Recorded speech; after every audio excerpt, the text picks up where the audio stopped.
Okay. We're on? All right, good afternoon, everybody. It's 2:30 on June 19th, 2017, and we're conducting a meeting of the Montgomery County Board of Elections at the Board of Elections in Gaithersburg, Maryland. We have a quorum, so we can begin our meeting. I'm informed that we have one personnel matter that we're going to handle in executive session before we open up the meeting to the public. So is there? Yeah, we're gonna, because this lady's been here a long time today. So do we have a motion to go in executive session? I move we go to executive session. Is there a second? Second. All those in favor? Aye. Okay, so we're going to go into executive session. We're now back in public session. It's about 4 minutes to 3. Thank you for everybody's patience that just came back. Okay, let's look at the minutes from May 15th, 2017. There's been amendments to it. Is there a motion to approve the minutes? I move we accept the May 17 as amendment. Second? I'm May sorry, 15th. what was your motion? We accept the minute as amendment. As amended? Yes. Oh, second. Any discussion? All those in favor? Aye. No one opposed? Okay. Mr. President, I had sent you sent the board members executive session minutes. I don't know if the board's had a chance to review those. If there are changes to them, then the board could move to accept those now. Oh, no. Do you read it? Yeah. I reviewed them. I know they've been sent out in I advance. move we accept the executive session meeting as Is there a second? Second. All those in favor? Aye. No one opposed? So, Lisa, we're caught up with minutes now? Lisa, we're caught up with minutes? Yes, Okay, we just approved the executive. session minutes for May Yeah. 15th. Okay, so Margaret? changes to the agenda? I'm sorry, Mr. President, do the canvas minutes need to be approved again? Since they've We're been... going to do that at the end, after we've gone through the audit. Okay. Okay, so the changes to the agenda, we've already been through the change. We moved up a executive session. I don't think there's any other changes. No. No, we do have a public comment. Yes, Lisa?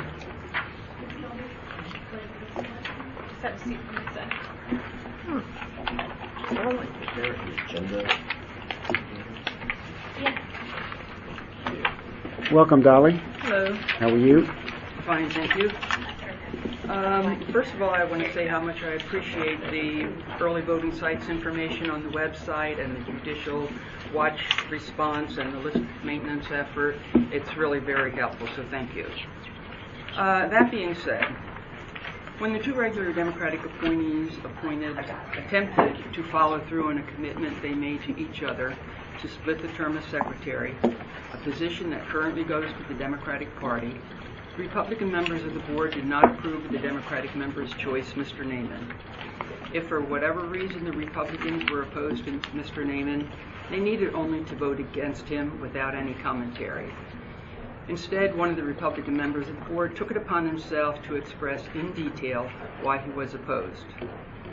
Mr. Vinson said that there's no real charitable or easy way to say it, but the way Mr. Naiman has conducted himself the last 2 years laid a train of destruction touching almost everyone on the board and everyone on staff. The resentment and anger it provokes smolders to this day. He continued that Mr. Naiman used this position to wage political war against Republican members in a vicious and cruel way. He said he won't go into details, but he's not going to support Mr. Naiman. He has differences with Ms. Keefe, but he's not supporting Mr. Naiman. The Republicans then elected their choice for the Democrats' position. In this era of alternative facts, I think it's important to set the record straight. I have been the Democratic Party's liaison to the Board of Elections for over 5 years. That's over 3 years under the Democratic majority and 2 years under the Republican majority. There has not been one iota of difference in Mr. Naiman's conduct under either majority. Mr. Naiman takes his responsibilities as a board member seriously, looking after the interest of the voters, no matter what party. Also, if Mr. Vincent wants to take it upon himself to speak for the other board members, they can speak for themselves if they disagree. But I find it presumptuous that he claims to speak for staff also, who obviously are not in a position to disagree with a majority board member on a non-board issue. Mr. Naiman has never, ever been anything but respectful to board members, staff, and the public. I am surprised and disappointed that the Republican support was unanimous in this petty, mean-spirited, childish decision. Thank you, Dolly. Thank you, Dolly. Any other speakers, Lisa? No. Okay. Margaret, your Yes, election director report? Yes, Mr. President, Allison is going to introduce, or Jessica is going to introduce the newest addition to voting services. This is Joyce. She joins us from another county department, Police Department, Animal Services Division. Say it again. Police Department for the Animal Services Division of the Police Department. So she's been a Montgomery County employee, and she's a great new asset to our team. She's going to be helping out with our Section 203 bilingual requirements, doing translations and interacting with others. Welcome. Welcome. Great.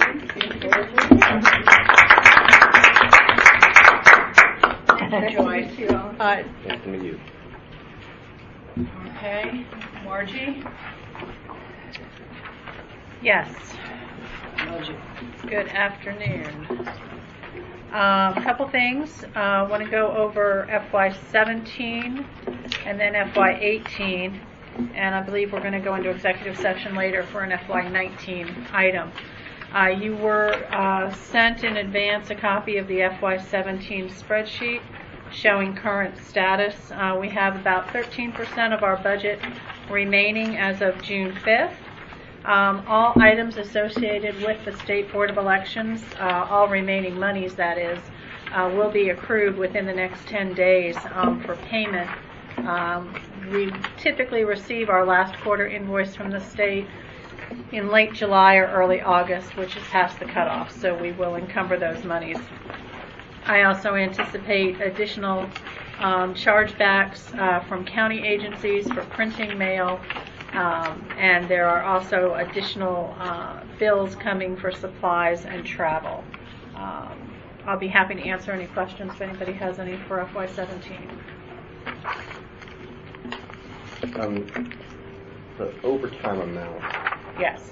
is not quite twice what was approved. I guess it's about 1 2/3 times what was approved. Correct. Can you explain what would cause that? Sure. As we have historically run in a deficit with overtime. Back when the recession hit the county the hardest, they reduced our overtime line item by about $200,000. We have every year since then, during our budget requests, asked for that money to be restored. The $415,000 that was spent is not unusual. It is running fairly true to form, despite the fact that we had implemented a new voting system. And so the amount of our expenditure on overtime is pretty static. The county has not provided sufficient funding for that, and that is something that, again, as you'll hear later, we continue to address in our future fiscal impacts, and we continue to request that they restore that money to the budget so we don't see that deficit each year. Do you know approximately what the actual amount was in fiscal year 16? I don't, but I can certainly look that up and send it to the board. Okay. And I'm just curious as to how it compares to that. Sure. And do you know when, you said we're going to get the rest of the state's bill? I Yeah. mean, we're already at June 19th. It just sounds like we may end up with another surplus without being able to spend the money. Well, again, I will be accruing all of the money allocated for the state board items. The state board cannot invoice us until they've paid all of their bills, and of course they have invoices that will be coming in as late as June 30th. So once they've paid all of their bills out of the fiscal year, then they will prepare the invoices and send them to us. We normally get those at the end of July or early August. Margie, they have to pay all of their bills. They don't know how much we owe them. They pay their bills and they just charge around whatever's left over. I mean, why don't we know how much we owe them? They don't tell us ahead of time? They don't tell us ahead of time. They give us an anticipated amount to budget, which is what we have in our budget allocation each year, is what they told us to expect. But as you will recall, that amount changes. Some years they tell us to budget too much. Some years they don't tell us to budget enough. And so once they get all the bills paid and then they divide it out amongst the counties, they'll send us that notification. And this is something that happens every single year. This isn't something I keep hearing you say that. new. It just somehow it doesn't. I think it bothers us every single year. I think so. Right. It does. The voting system rental is also something that they haven't finished billing us for? Correct. Because roughly a third of that amount remains unbilled, 2 weeks left in the fiscal year. Correct.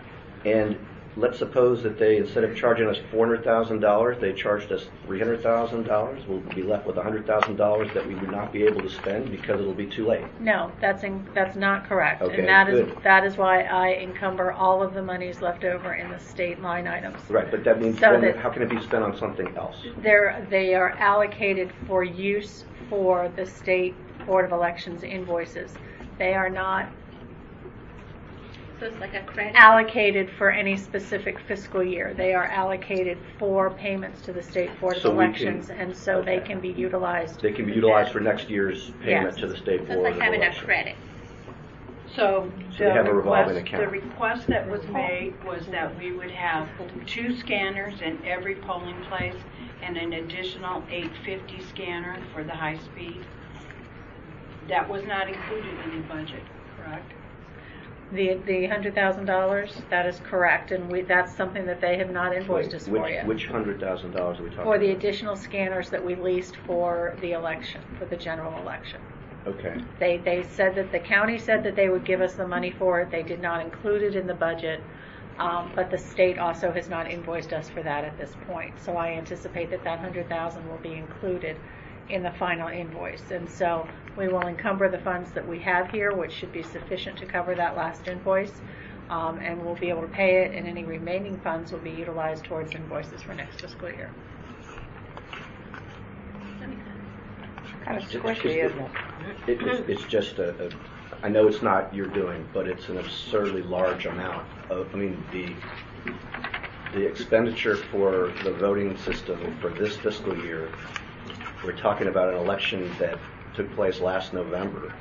The idea that on June 19th, a third of the money hasn't been billed yet and we don't know what the amount is really limits our options other than to put it towards them for next year.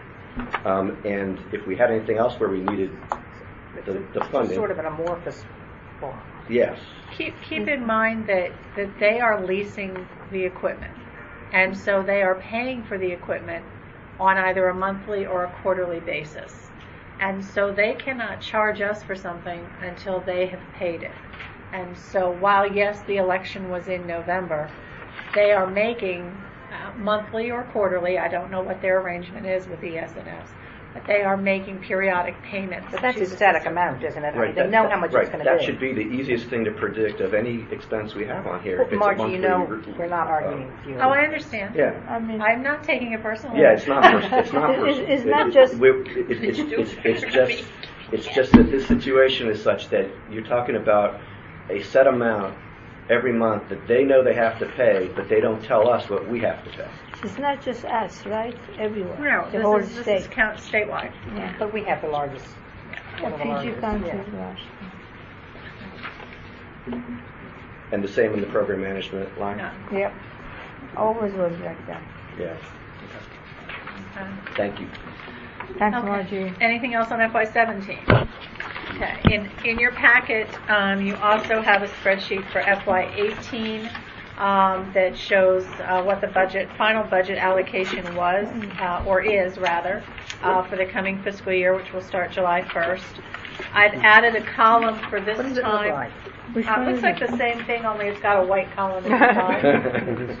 There you go. It's in your hand. It's in your hand. And there's zero in the year-to-date category, because we're not there yet. Yeah, mine says 18. The one right next to Yeah, FYI 18. Mine does too. Okay. Okay. And so what I did to make it a little bit easier is in that last column that I added, I put what the additional amount was and what it was for. What I can tell you is the all of the items associated with off-site training, which are the 5012 part-time trainers, the supplies and equipment at 62028, the truck for the off-site rental 63504. Did we get another company for the renting the trucks? To replace office We do not know who the state contractor is, but we do know the county contractor is J&K. Okay. But it's all set up. Part of it is, yes. And so the truck rental that I was mentioning actually is when we go through Enterprise to run a box truck to get our equipment off-site for training.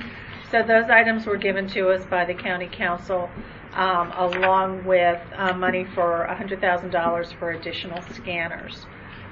The county executive increased the election judge stipends for us. And then there's two items on there that reflect county-wide. There's a $1,300 reduction in printing, and there's a $22,000 increase in assigned motor pool vehicles. Those are changes that were made by OMB. They were reflected county-wide. Why they were made, I am not privy to, but those are the changes. Everything in that right-hand column are the changes that were made over FY17. And so you'll begin in August, you'll start seeing these numbers go down as we spend money in FY18. So I just wanted to give you that for informational purposes. Thank you. Okay? Great. Thanks, Margie. Thanks, Margie. Thanks, Margie. Jessica White, voter registration update. We're at 648,760 active voters. Can you say that again? Bring my numbers real quick, sorry. Thank you. No problem. We have 648,760 active registrants.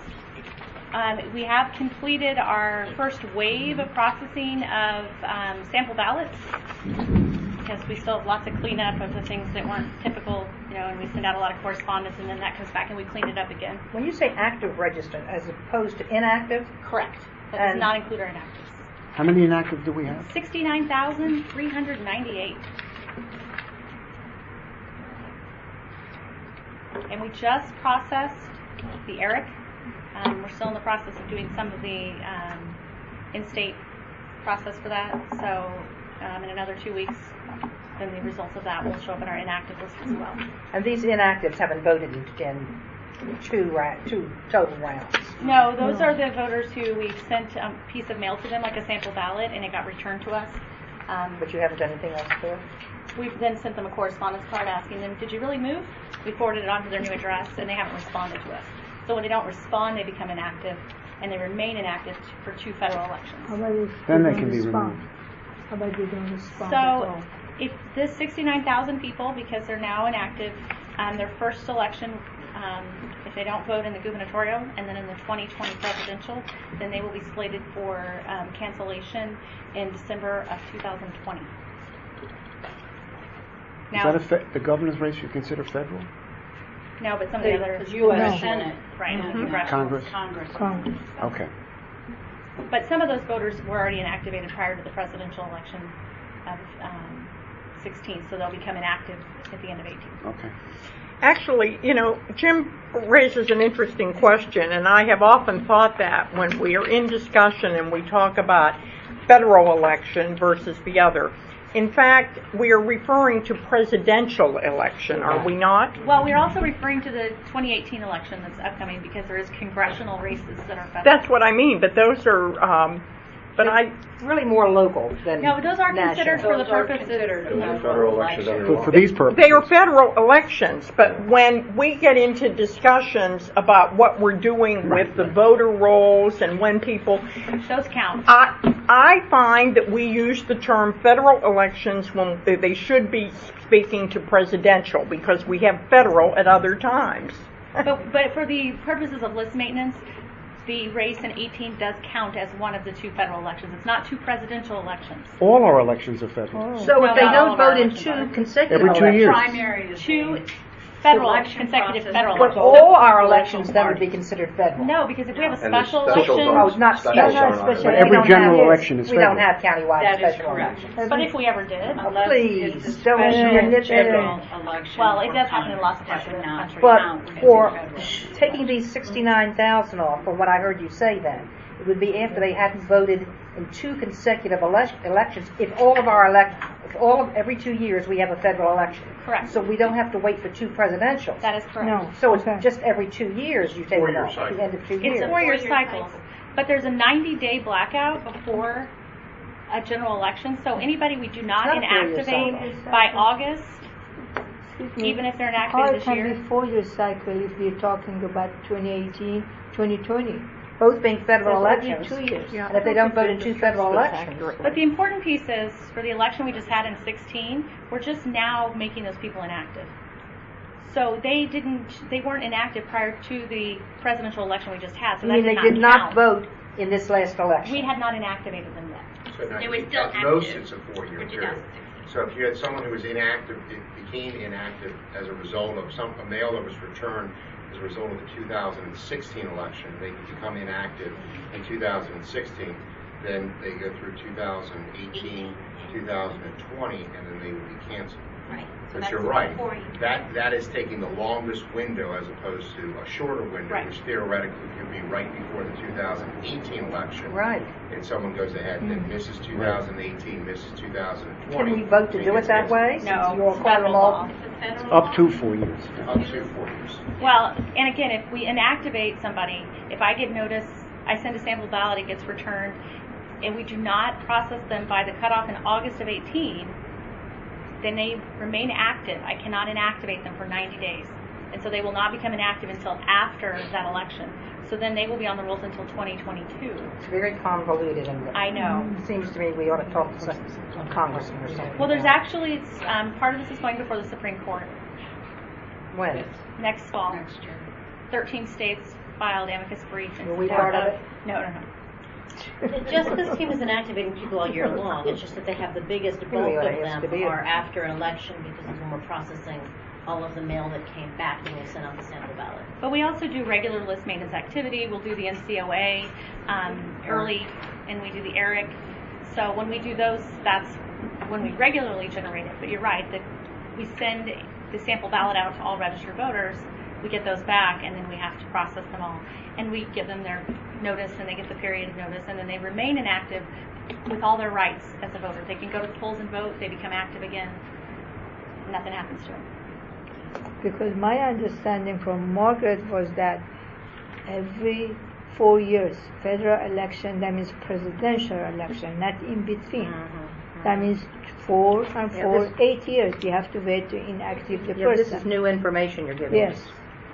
Is that the new ERIC No, business, or which is? don't This is think not so. new information. This is not new Yes, yes. information. No, it's not. I question you. The federal election has always been the 2014 election for governor in November.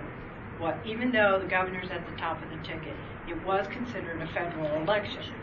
After that election, in 2015, we received sample ballots back. We did the ERIC updates, and those people that were impacted by that would have been inactivated, and then they will remain on the voter list until, so they go through if they choose not to vote or update their address, whatever, 2018, then they will be, so.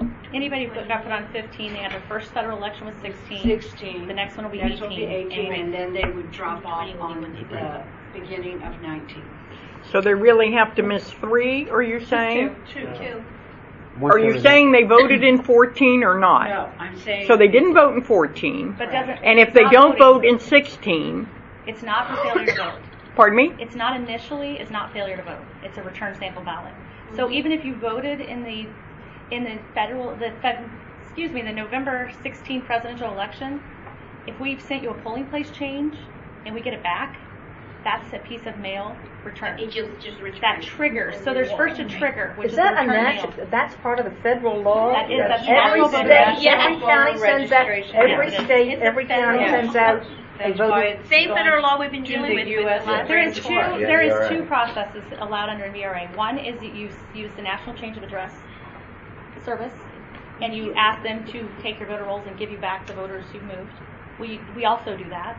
The second method is you send a mailing to every registered voter prior to every federal election. So that's every 2 years because, and for Okay. all states it rotates like that because of congressional races. So a federal election for this purpose is any election where a federal office is on the ballot? No. You're talking about Davis, primary election is not Yeah. Okay. considered a federal Okay. election. It is a party process Right, because not every in state order has a to primary. nominate Got it. whoever they wish to put up for a federal office. Okay. And the federal election is then the November election. Okay.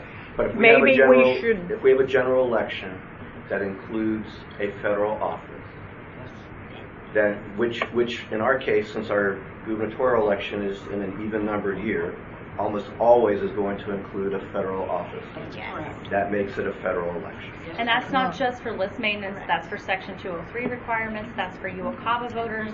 All of those are designated by federal law that apply to any election that contains a race for a federal office. And what does the Supreme Court bill say? Ask. So, in the state of Ohio, they used failure to vote as their trigger. So remember, I just said your trigger had to either be a return piece of mail or on the NCOA move list. But they used, you didn't vote in 2 elections, we're going to send you a confirmation card, and if you don't return it, we're going to inactivate you, and we're going to wait 2 more elections, and then we're going to cancel you. And they got sued, and as a result of the lawsuit, it went on to the appellate court to be appealed. They lost the appeal, and they appealed to the Supreme Court. And 13 states filed on to that to say that they supported the review of the NVRA, the National Voter Registration Act, by the Supreme Court for clarity and For list maintenance. for list maintenance purposes. And the argument was is that jurisdictions are being sued under NVRA by advocacy groups, but yet there isn't sufficient method to be able to.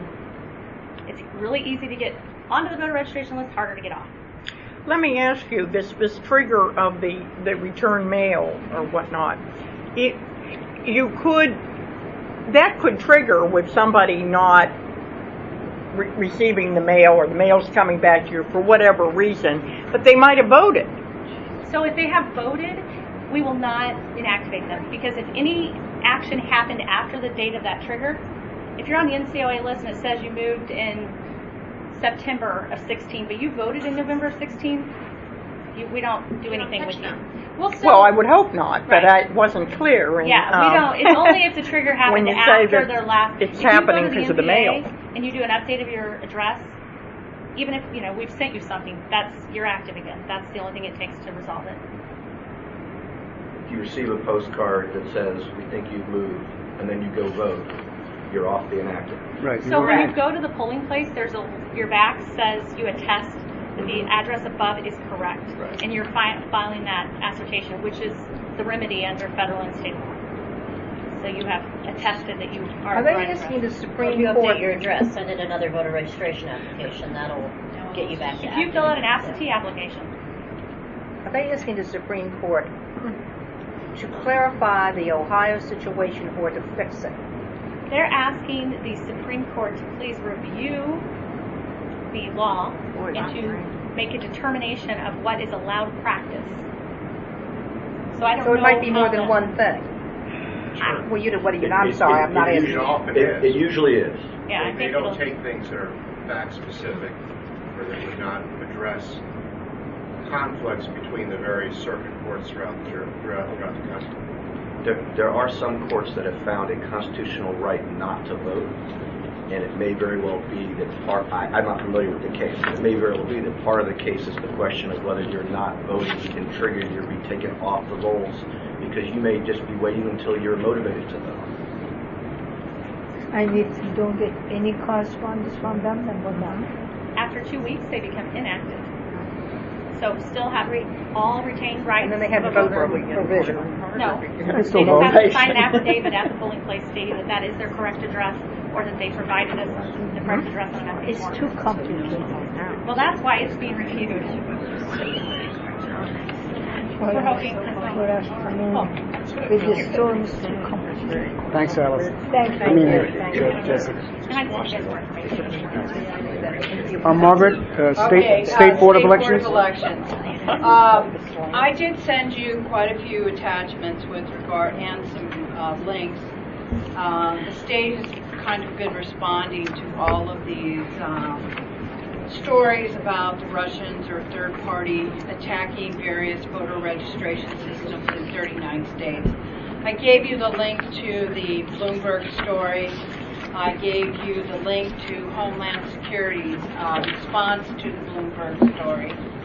Maryland State Board of Elections basically said they had identified suspicious activity on their online voter registration system, but because of their strong security protocols, the system was not breached. And that was sent to me by Nikki.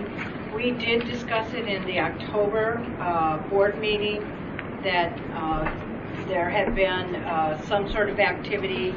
At that time, I don't think we knew who it was. And IT manager Janet Ross had mandated all the staff take the county security test as a reminder of the importance of security protocols. We reviewed the security protocols in terms of the physical facility.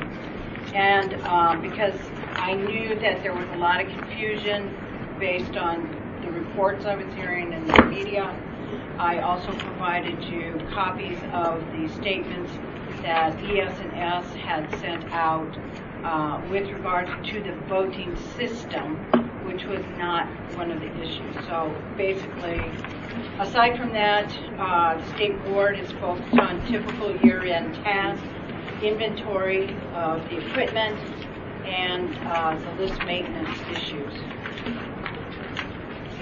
Could I ask a question? Sure. Do we know whether Maryland was one of the 39 states that Bloomberg was referring to? No, I do not.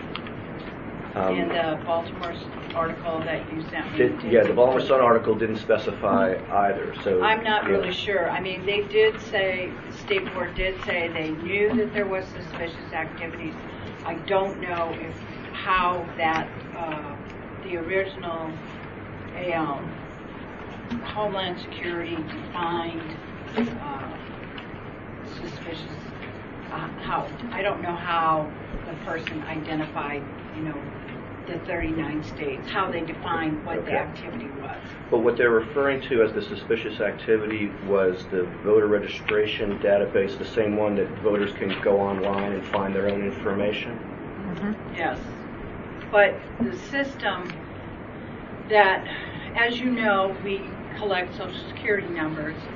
So now the state has gone through, as I understand it, and redacted everything but the last four numbers. So they're enter more than the last four. right. So in the beginning of the transfer over to MD voters and the online voter registration, some voters would give us the full Social Security number. And I believe that the state identified that it was like 6 to 8% of the database had that. So they went in, and all of those all of those individuals that we have a full Social Security number, they went in and redacted everything but the last four signatures. So that risk is gone. Okay.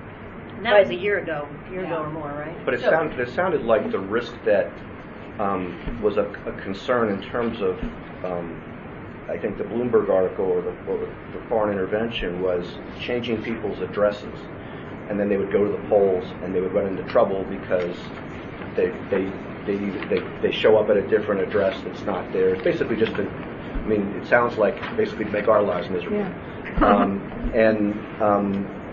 I guess I'm wondering whether we should be given that we know that there was at least an attempt to do something, whether it makes sense to encourage everyone, and I know we do on occasion, to check their information and make sure that it's accurate, and preferably not right before an election, but now. Well, we certainly could add something to our website or send something out in social media, or we could send something out via a media release. But quite honestly, at this point, and I think that is a message that's been going out to do just that. But for most people, elections aren't really on their radar. Right. So one of the things that I would recommend is that when we send out, because we're going to talk about polling place changes in the future, so I would recommend that we send out information that tells people to have the other members of their household or friends do something like that. We are trying to, here, we're trying to do something for National Voter Registration Day in September. So that would be, an ideal time to kind of package that message. Right. But if we just send something out right now, I mean, it's just not really newsworthy. Well, perhaps we can just put something on the front of our website, The front of our website is one of the topics we're going to talk about, because we have to do a notification with regards to all this early voting and precinct polling changes, and we're starting to lose. I mean, there's real estate. I know there's a lot of things there, but I would think that check your voter registration information. It's there somewhere already, but if we can make it more prominent, and I realize that is a challenge, that would be one way not only to prevent people from doing mischief with the election, but also for people to take a concrete step to make sure it hasn't happened to them. I don't mean to push the point too hard, but it just seems that since we've had an indication that somebody is in fact trying to change people's addresses, and it's not that hard to find people's addresses and dates of birth, which I believe is, in order to access someone's voter record on the state's website, I think it just requires their zip code and their date of birth. Might require their party affiliation. So it's not that. In other words, it's not that hard. Well, I'll share your concerns, and she's here with our IT manager, and we'll see what we can do. Thank you. Did you get any contemporaneous notice about this from the state? Did they tell you much? They told us back in September, latter part of September, first part of October, and I checked our board minutes. We did tell the board that there was some sort of activity. It was generic. Well, yeah, I can't. I don't really recall the whole thing. I remember. But I do know that we, within the staff, we told everyone that by a specific date they had to go through and retake the county IT security. Now, the state has a separate IT security test that we all have to take every month. So that was also emphasized, and I believe that the state board had recommended a specific module in their computer testing. So we're well aware of the issues of security surrounding the system. And we're fortunate in the sense that not only does the state have its firewall to their voter registration database, or to their database, but we also have our own firewall here locally at Montgomery County. When you have to take the state security thing every month, is there something different on it, or it's the same thing? It's something different. Beyond that, they did not give you any more information beyond October that you... No, just what I read on Bloomberg. So what they gave to the Baltimore Sun, they did not give to you? I gave you exactly the statement that was sent to us. I copied it word for word. Wow, okay. Well, and phishing emails aren't new. I mean, I know several of you have high-profile jobs or federal jobs, or have in the past. And as long as I've been in the working world, I feel like I've been receiving computer security trainings about phishing emails, and having people's personal identifying information is something that we have to guard against. And so the election overtones of this discussion are new, but. Do we have any indication that any members of our staff received phishing emails asking for their credentials? Janet? No? But we have an entire IT department that supports the county IT system, emails. People have been looking for personal identifying information out of government databases since long before, anybody was talking about cybersecurity of the voting systems being concerned through that vector. Margie brings up a good point, that because of our own firewall system on the county level, a lot of these phishing emails get jerked out before we even see it. Excellent. Excellent. I mean, they're keeping HHS's databases secure. That there's any number of other county departments that have sensitive information that IT is well aware of the risks of phishing emails. Right. It also brought to mind, since changing address is apparently one of the ways that people cause mischief. I'm back to my favorite state bylaw that petition signers who use different addresses get their address changed rather than being told that they're not at the right address. I don't know if that's something that's worth revisiting, because once again, if people find out that their address has been changed without their knowledge, I think nowadays their first reaction is not going to be, oh, it was that petition I signed. It's more likely to think that it was caused by foreign intervention, which may or may not be the case. But it might be worth our looking at that again. Sure. One more question about the state voter registration system, and I realize that it may be a question that I have to ask them. I noticed that when you look people up there, there's both a residential address and a mailing address. And the mailing address, is that if somebody does a one-time absentee ballot request, does that put their mailing address on the state system, or does it require someone to change to literally indicate this is my mailing address? Nope.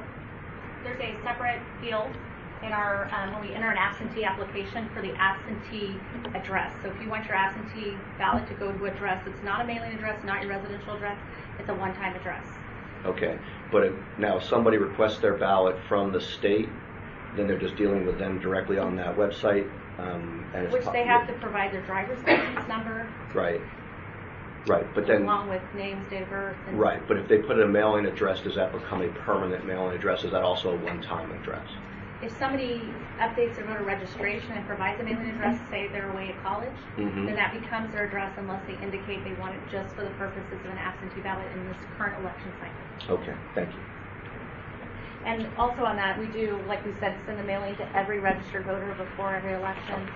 And we do encourage them, if they don't receive one or somebody in the family does not receive the mailing, that they contact us, because that could be an indication that we have a ballot address.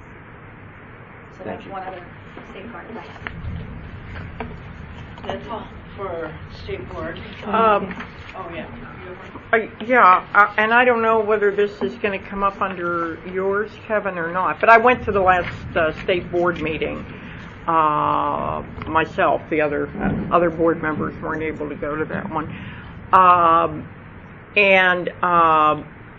This whole issue of ES&S and the ballot marking device. At the end of the meeting, I had a conversation with Linda and with Nikki, and with the chairman of the state board, and he was going to write a letter to ES&S asking them about this situation. Why were we told, in January of 2016 that changes were going to be made, et cetera, and now they're not going to be. And I had asked at the time that would they be willing to run that letter by us, and I said through Kevin before it went forward, and everybody said sure, no problem. Have we ever? We have not gotten a draft of it. I spoke to Linda this morning. Nikki's out of town, and a draft was sent to the chairman, but they have not gotten his feedback yet. So I didn't have time today because I had several meetings, but I was going to follow up with him tomorrow. I wanted to start though with SBE staff.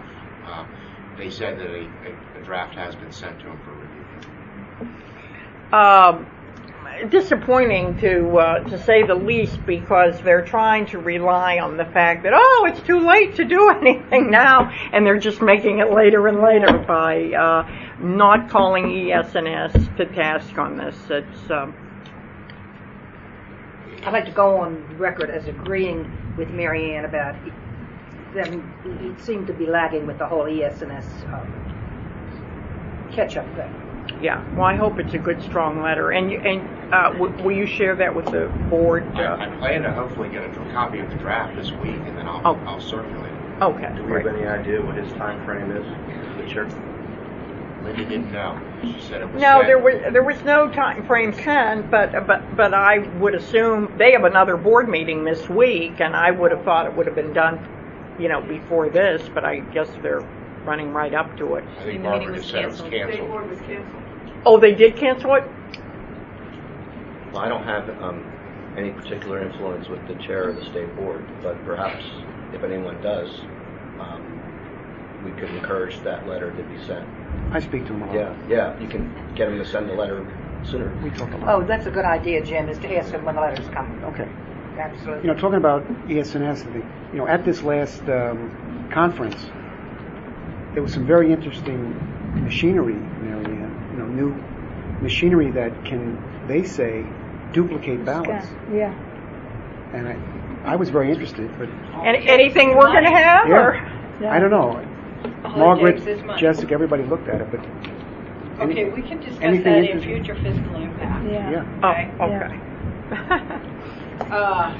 okay. Okay, I don't have anything further. what we do with Kevin's report? Oh, okay. Now, I was going to flip it over to Kevin. Okay. I thought we passed over Kevin. Two other items. One of the reasons why I reached out to Linda was to find out whether the state has heard back from their letter on the Judicial Watch matter. And Linda told me that they have not received a response from Judicial Watch. So that seems to still be, who knows where it is in the process. But they have not heard from Judicial Watch. So. Yeah, there was a press release by Judicial Watch that was sent to me through, not them. And they're reviewing our response, their response, and we'll get back to everybody. It was generic, we're reviewing. Right. So, So, can you share that with us, Jim? It was, I don't even know if I still have it. This was a letter? No, I think it was it's on their Press website. release. Yeah, no, it was on Montgomery, what is it, Montgomery Community Media? Montgomery community. Yeah, they put our letter on their thing, and then he commented in his report, in his article, Doug Tallman, that Judicial Watch said. So they Yeah, it was probably on their website. It was on the Montgomery Community Media website. They put our letter on, and then in his cover article, he said that they were reviewing it and get back to us. So it's on their website. So that's still in progress. The second is the Public Interest Legal Foundation FOIA request. And you may recall that's the request for documentation regarding individuals who request to be removed from the voter rolls because they were non-citizens. Is that the jury? No, this is basically someone who is registered, sends a letter to the board saying, remove me because I don't meet the eligibility requirements to be a registered voter. Jessica and I went back and forth on some search terms with the state board staff and the Attorney General's office to try and quantify what actually what would be necessary to query the responsive documents. Staff did that. The documents have been copied with some redactions for dates of birth and other things. And they've been provided to the State Board of Elections staff. The state decided they would do a one response for all the counties that received the FOIA request. So the counties were directed to send the documents to the state board, and they would do a cover letter. So that was only recently that was done recently here. I don't think some of the other jurisdictions have finished it, but that response will be going out to the public interest for their request. Margaret or Kevin, who remind me, when we get the list of people that declined to be on the jury because they weren't legal citizens, do we take their names off immediately, or do they have to go through some other thing? 2 weeks. Oh, 2 weeks. Show cause. We send the letter saying show cause. And the same, it's same for people that say they've moved out of state or they've moved out of, they can't serve because they don't. But the jury lists are processed within 2 weeks. And we send them a period. We send a letter telling them they have 2 weeks to respond. Basically to say, I am a citizen, that was a mistake. And at the end of 2 weeks, they're taken off the list. Cancel. Thank you. That's all I have. Okay, moving on to old business. The board had asked staff to look at the Mid-County Regional Center as a potential early voting center. That is going to be demolished by October of 2017 for the new Wheaton Plaza. So it'll be a vacant lot, so we would not be able to go there. Chris and I and Mary Beth went to the Holiday Park Senior Center. We met with the staff. This is a this facility serves multi-agencies, and in your packet, in the email I sent to you, there were 3 emails that you received. I think since then one more has come in. So there is some concern by the users of that facility, and Chris is going to do a quick presentation of what we discovered at Holiday Park Senior Center as a potential early voting center. Since the time we've gone to the early voting center at Holiday Park, at a proposed early voting center at Holiday Park, we have been informed that there may be some backdoor way to talk to a church that has an empty building, and so we are pursuing that discussion. But I hate to name the church until we actually get in there and take a look. So, Chris, do you want to talk about Holiday Park Senior Center? All right. As Margaret mentioned, we went out, we met with management at the center, reviewed the center, and we've prepared a packet and a PowerPoint, so you can add that to your binder as a potential proposal.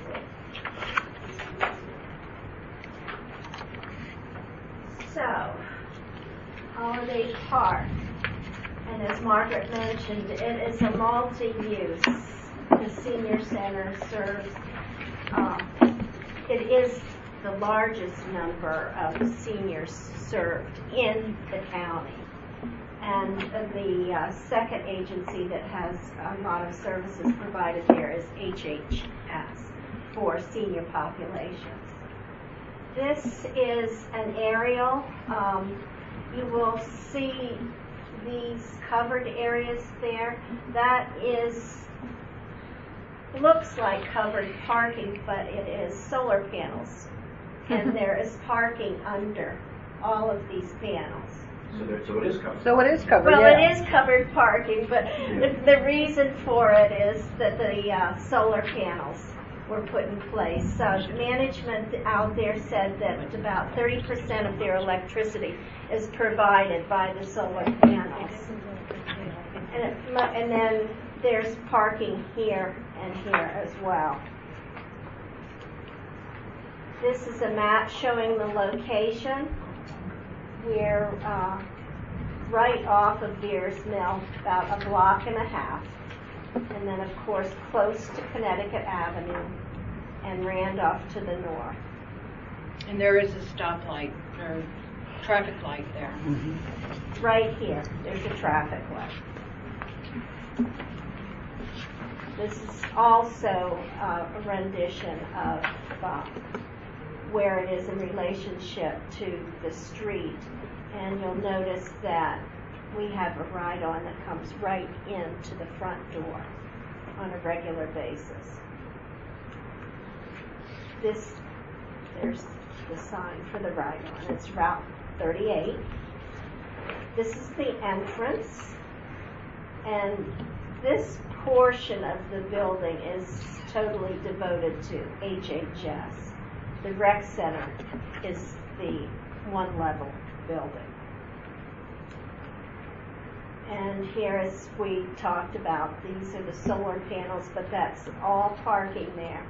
Actually, there's about 220 spaces available.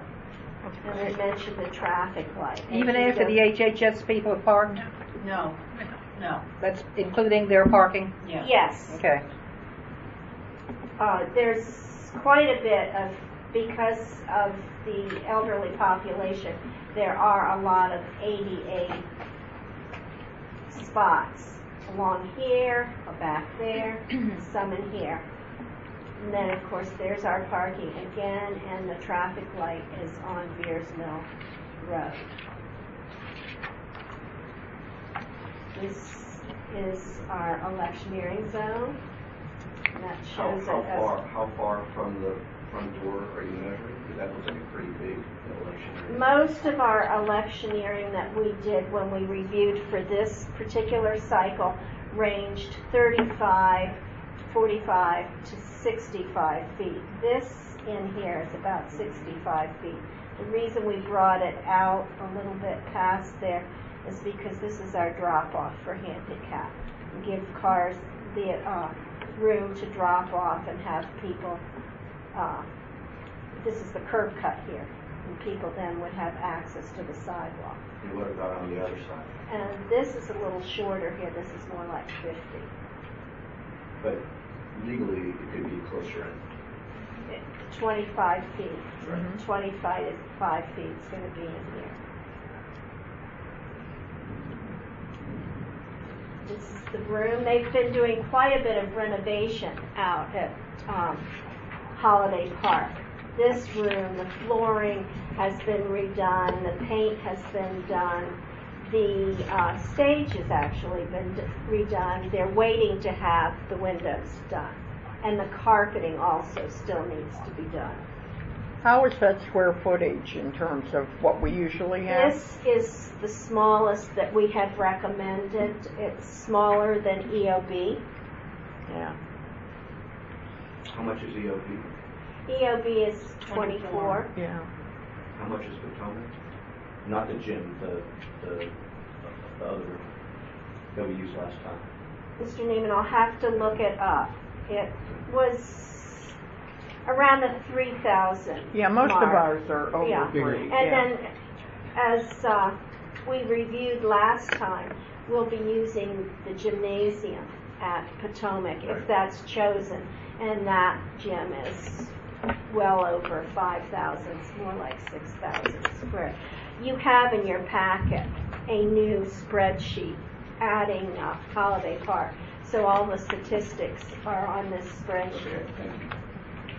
How big was the one at the fire department? At the Wheaton? That was over the ballroom, correct? The ballroom, Yeah, the ballroom. That was over 3,000 easily. Yes, that was a lot. One of our larger rooms, actually. This is a hallway looking from the reception area, and what we anticipate if Holiday Park would be used as an early voting center is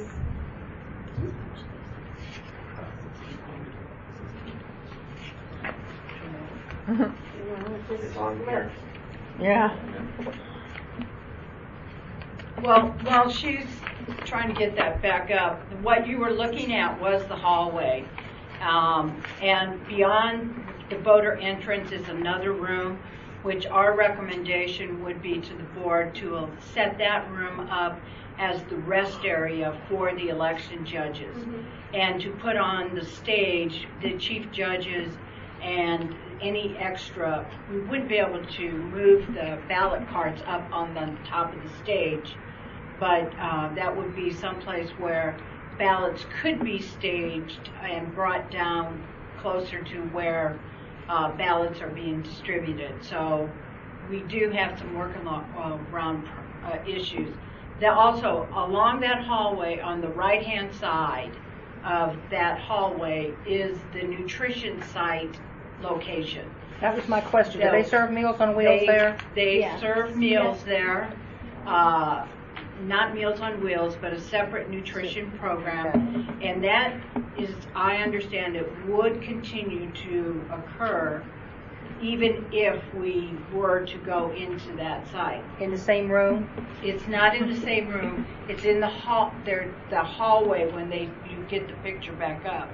In the hallway, there's the hallway, and then you'll see these pillars. And then right on the other side of the pillars are a bunch of tables and chairs where that is where they serve the nutritional meals to the seniors. Lunch.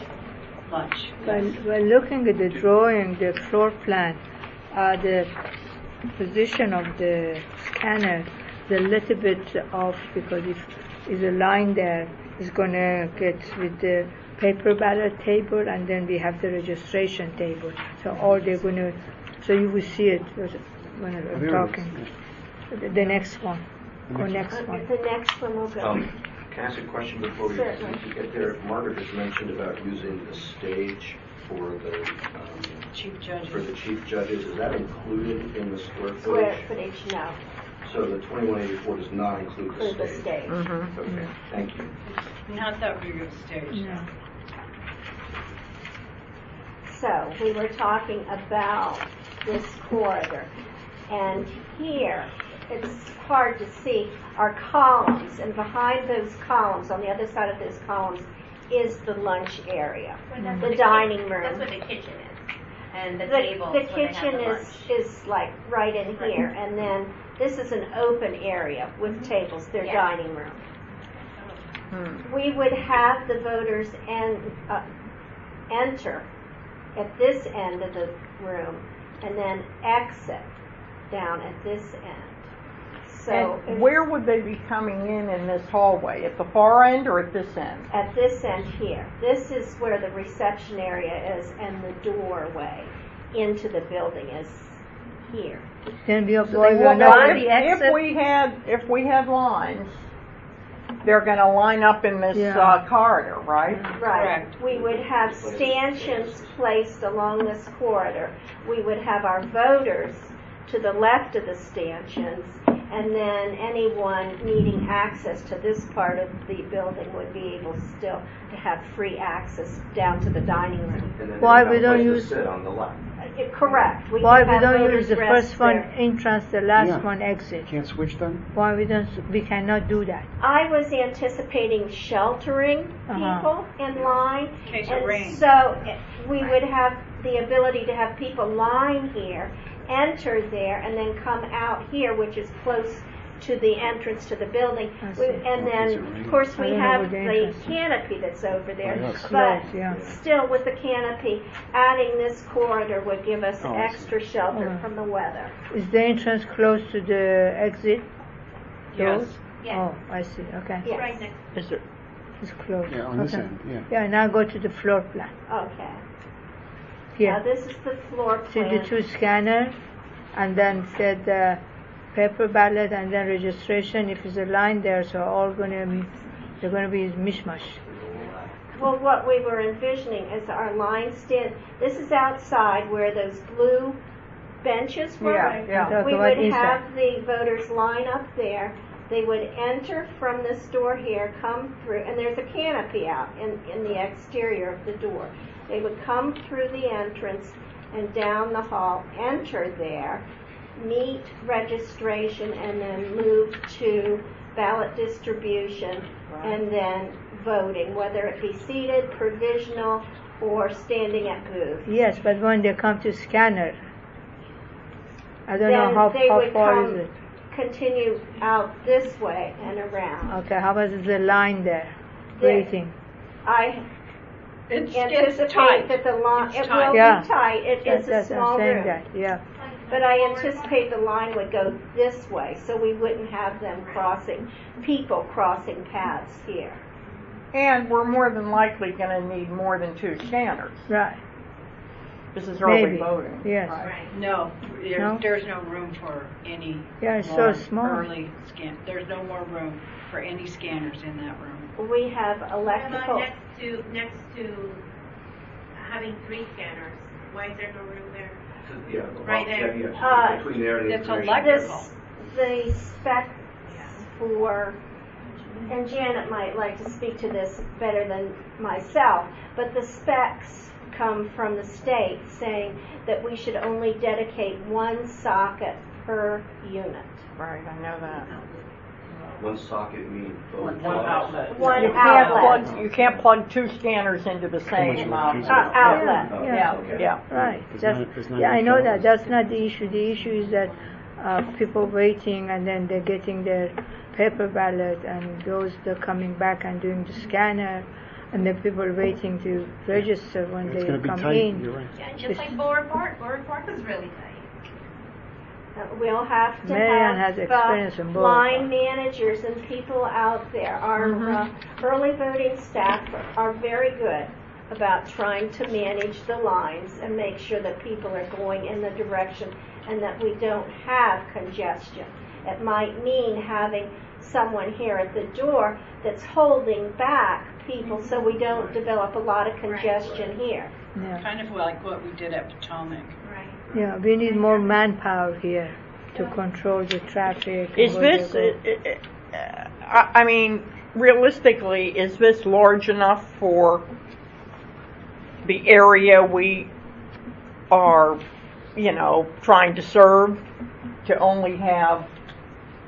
I mean, I don't know, because I'm comparing it to a presidential I was election, gonna say, which, one of the things is that if, I can run into the office real fast, but if we have the greatest voter turnout we ever had for a primary was in 2002, and it was right under 45%. Otherwise, the turnout has been in the 25% to 30% range. If you're talking about the general election, then that's going to, we're still looking at 55, 65%. Certainly not the presidential, not as many people. yeah, not those numbers. But But it's going to be tight. If the board makes the decision to go to this location, it's going to be tight, just like Potomac was. That little room. I mean, it's going to even be tighter. The one thing is, though, we will be able to pull off the rest area for the judges into a separate room, so that won't, eat up space that we normally have. But we'll only be able to have 2 scanners. I mean, we could certainly park a third one there if one goes down, but we Can't wouldn't plug be it in. able to utilize a third one. And you're also using the stage, which The stage is going to be for the chief judges and to help, because remember, it's we not have for anywhere anything from people will be 65 to using, though. 75 ballot styles Right. at every location. And we also are going to have 11 early voting centers. Chris, can you show us where in the map where this place is located? Pardon? In the map? You know how the stage space Around. is and there's the rooms here? You can set up the handicap voting booths Okay. on the corner of the Is there a stage. ramp to the stage? No, you don't need the ramp because Oh. you have, here's the stage, Uh-huh. and you set up it, because most people who are handicapped, they vote sitting down. Uh-huh. So you have the voting, Oh, you said you could the have visual, right? The visual and the touch screen. We could, Is maybe. this one for replacing Wheaton? Is that the one? Yes, Or- that's. Margaret, don't we use this as a precinct already? We Yeah. use Nowhere it near only on election day. On election day, and how many nowhere near we- voters I don't- do we have in that precinct? I'm real familiar with this, but this is going to be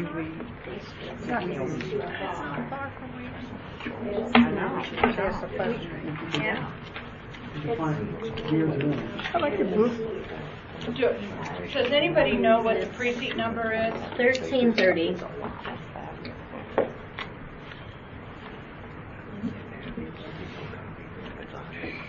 It is, this here is, yeah, please.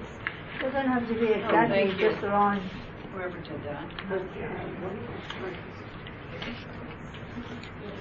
It's 1330. They had 1,075 people voting on election day. Connecticut and Harrisburg Press. So last time they had 1,000. 1,075 on Talking about election the day. precinct. For that precinct on election day. For one day. Yes.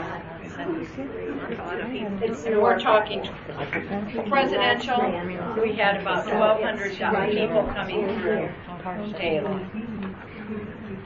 throughout the day. This is replacing Okay, what? so that's about how many votes you process on election day. It's about the average of how many process anyway. But you're also considering Brookside as an alternate suite. It's certainly not any different from that. You're just going in different directions. This has a Wheaton Brookside's address. closer to Wheaton than. This has a No, Wheaton this address. is closer to Wheaton than Brookside. Yeah. And much more accessible. Well, this is more accessible here, it's not closer. You just go down Randolph Road and turn left I a guess couple it of depends blocks. on what you define as Wheaton. Yeah, exactly.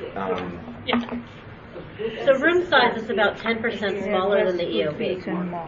How much smaller? About 10. This is 2184 square feet. The EOB is 2480. Lawton Right. is 2729. But we're Those are the three using small the stage, so which is a couple of hundred there too. No, the stage isn't being used for voting. No, It's I'm just talking about being used voting. as a breakout. No, but if you want to compare apples to apples, the judge's station in these other locations are included in our square feet, right? At the EOB and Lawton, we do have some things that are potentially movable up to the stage. Right. Like for example, if you had, Potentially. yeah. And that the breakout room is included in the square footage of the polling room? Oh, I actually, didn't that's true. think The it was breakout, At the the breakout EOB, there room. is that little room that the judges. Is that included in the square footage? No. Yeah, I didn't think it was. And this square footage, the break, Not the break room, just staging area. the for break hidden room is stuff. right here. Provisional stuff. So we don't have to have any sort of rest areas Yeah. within this area. Yeah. And the stage is here. Some of this function could be absorbed onto the stage. Some of what? The ballot distribution is sorting. There's going to Oh, the be- sorting, Yeah. yes, exactly. Because that's done with the work, the poll workers, yeah. So they could do it up there and bring them down to be distributed. No, we have to remember that we're talking about probably at least 65 ballot stops for the Oh, primary. it's gonna be a mess everywhere. Yeah. Let me just. And then I take it the carts and things can be stored in the break room once they're emptied. And Some of them The can. black cart, The blue ones Here. have to stay. we could send that over here. Yeah. Because we empty that. But all of these, this is like supply, that's like their office. And these are the ballots which need to be secured every night. So they would have to stay in that room. Because this room here will be unsecured. It will be a break room, not necessarily secured as we do early voting sites or rooms. Okay. Smaller than this. This one, Smaller than this and further away from transportation. because you went. I know it well. Yeah. Which? Brookside. Oh, yeah, Brookside was yeah. taken off the list. because Yeah, it was- when we reviewed it last time. This is smaller near and Wheaton. far away. This is near Shall we go Wheaton Mall. forward then? Mr. President. This is the end. This is the end. Yeah. Oh, yeah. Okay. So, Yeah, definitely. Mike, you want to jump in before Chris? Yeah, I know you're under having discussion. Okay, okay. Sorry, yes. With Jeff Bourne at REC, and the date, there's some internal discussions going on there. You looked into the possibility of using REC headquarters, which is Where's that? the corner of Beers Mill and Randolph. just in from there. It's not real, not much water. It's the old Roundhouse Theater. It's the administrative building, and it's near the Roundhouse. Yeah, except that this is a place that people go, and that is a place that fewer people go. Spears Mill and Well, I Randall, mean, like a headquarters? programmatically, it's not a problem at Bushy Drive site. The discussions going on there, what are the programmatic impacts going to be on the population that uses Holiday Park? Yeah, I understand. What's the parking like at It's good. Roundhouse? It's good. I mean, you would have to do your analysis to see. We're going to have Yeah. we would need to go there. But Mr. Almore knows he's not opposed to looking at that. We've reviewed the That's Roundhouse That's good. in prior Thank you. election cycles for early voting. The parking would be acceptable at the Roundhouse, but the Roundhouse itself would not be That's not in here, is it? acceptable. Yeah. It's small. It's a small, I think it's smaller than this.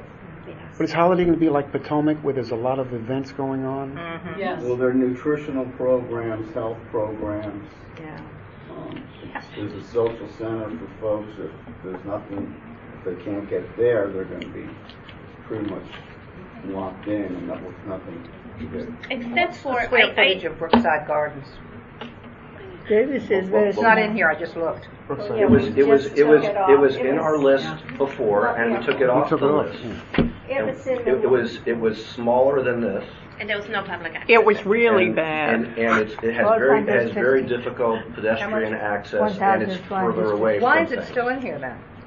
No, we took it off. No, we took You it off. voted last removed month it from to this remove list. it. Yeah, it wasn't. Oh, Yeah. that's it. You were here. So, Margaret, we can look at that location? Yes, we have looked at it in the past. We certainly can present it to the board again next month. I'm sorry. The Roundhouse? We're talking about the. The Recreation Admin Okay. Center. Can we add The Holiday old- Park to our public list of things, of places that we are Certainly. considering? That's why it's here. Yep. The one Yeah, that yeah. was just Yeah. presented.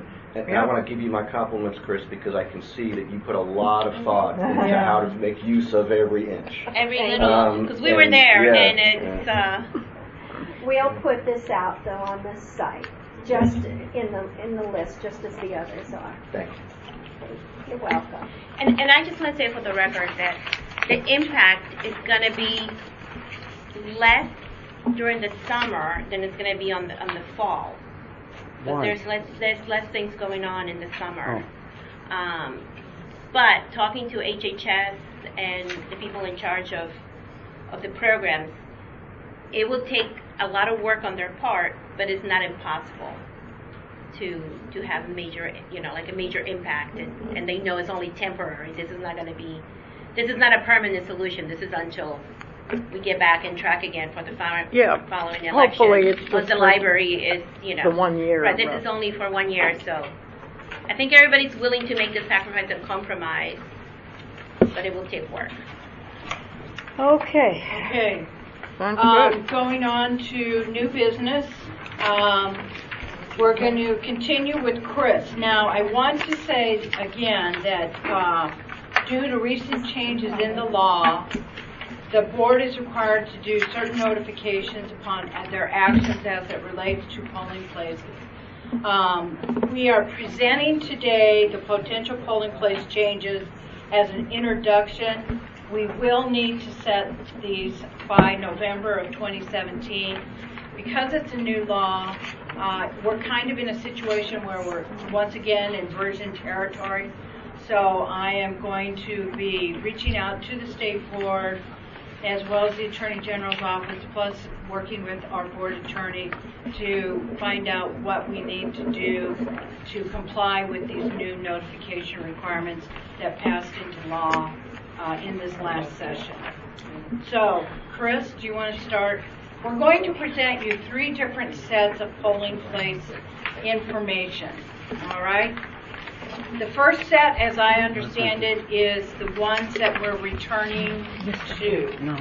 These, as Margaret said, you're going to have to bear Do with we me have that one? for a while, Yeah. because we're going to be proposing 3 different scenarios. The first scenario is up on the screen right now, and it is the typical polling places that we've had to deal with over years, and it is that multi-slide packet that you have in your hands.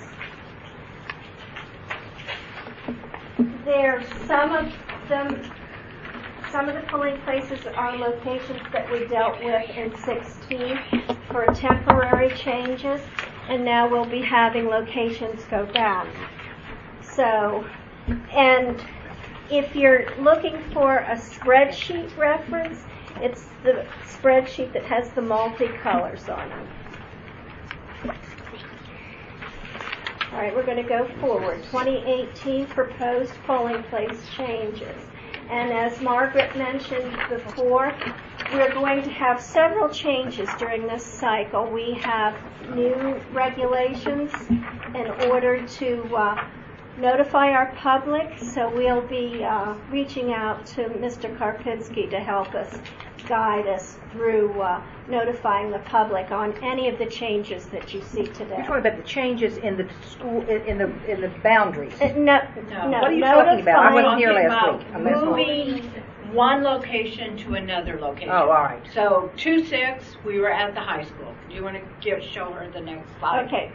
Precinct 2-6 is a new school, Hallie Wells, and in 2016 we talked about Hallie Wells opening, and we would be using it for Precinct 206. And this is the location. It was open for this school year. That is still an aerial of the construction. This is the parking. It is 125 spaces will be good parking for the school. And this is the location. As all of the maps that we go through today will have a blue star indicating the old location or the 2016 location. The red star will indicate the new proposed location. Hallie Wells is here, and it is in the precinct of 206. It's in its home precinct. Where are the rest of the boundaries of the precinct? The blue is the boundary. Now here is a boundary for 211, and it also has the red on it as a major artery. Right, but where's the rest of 206?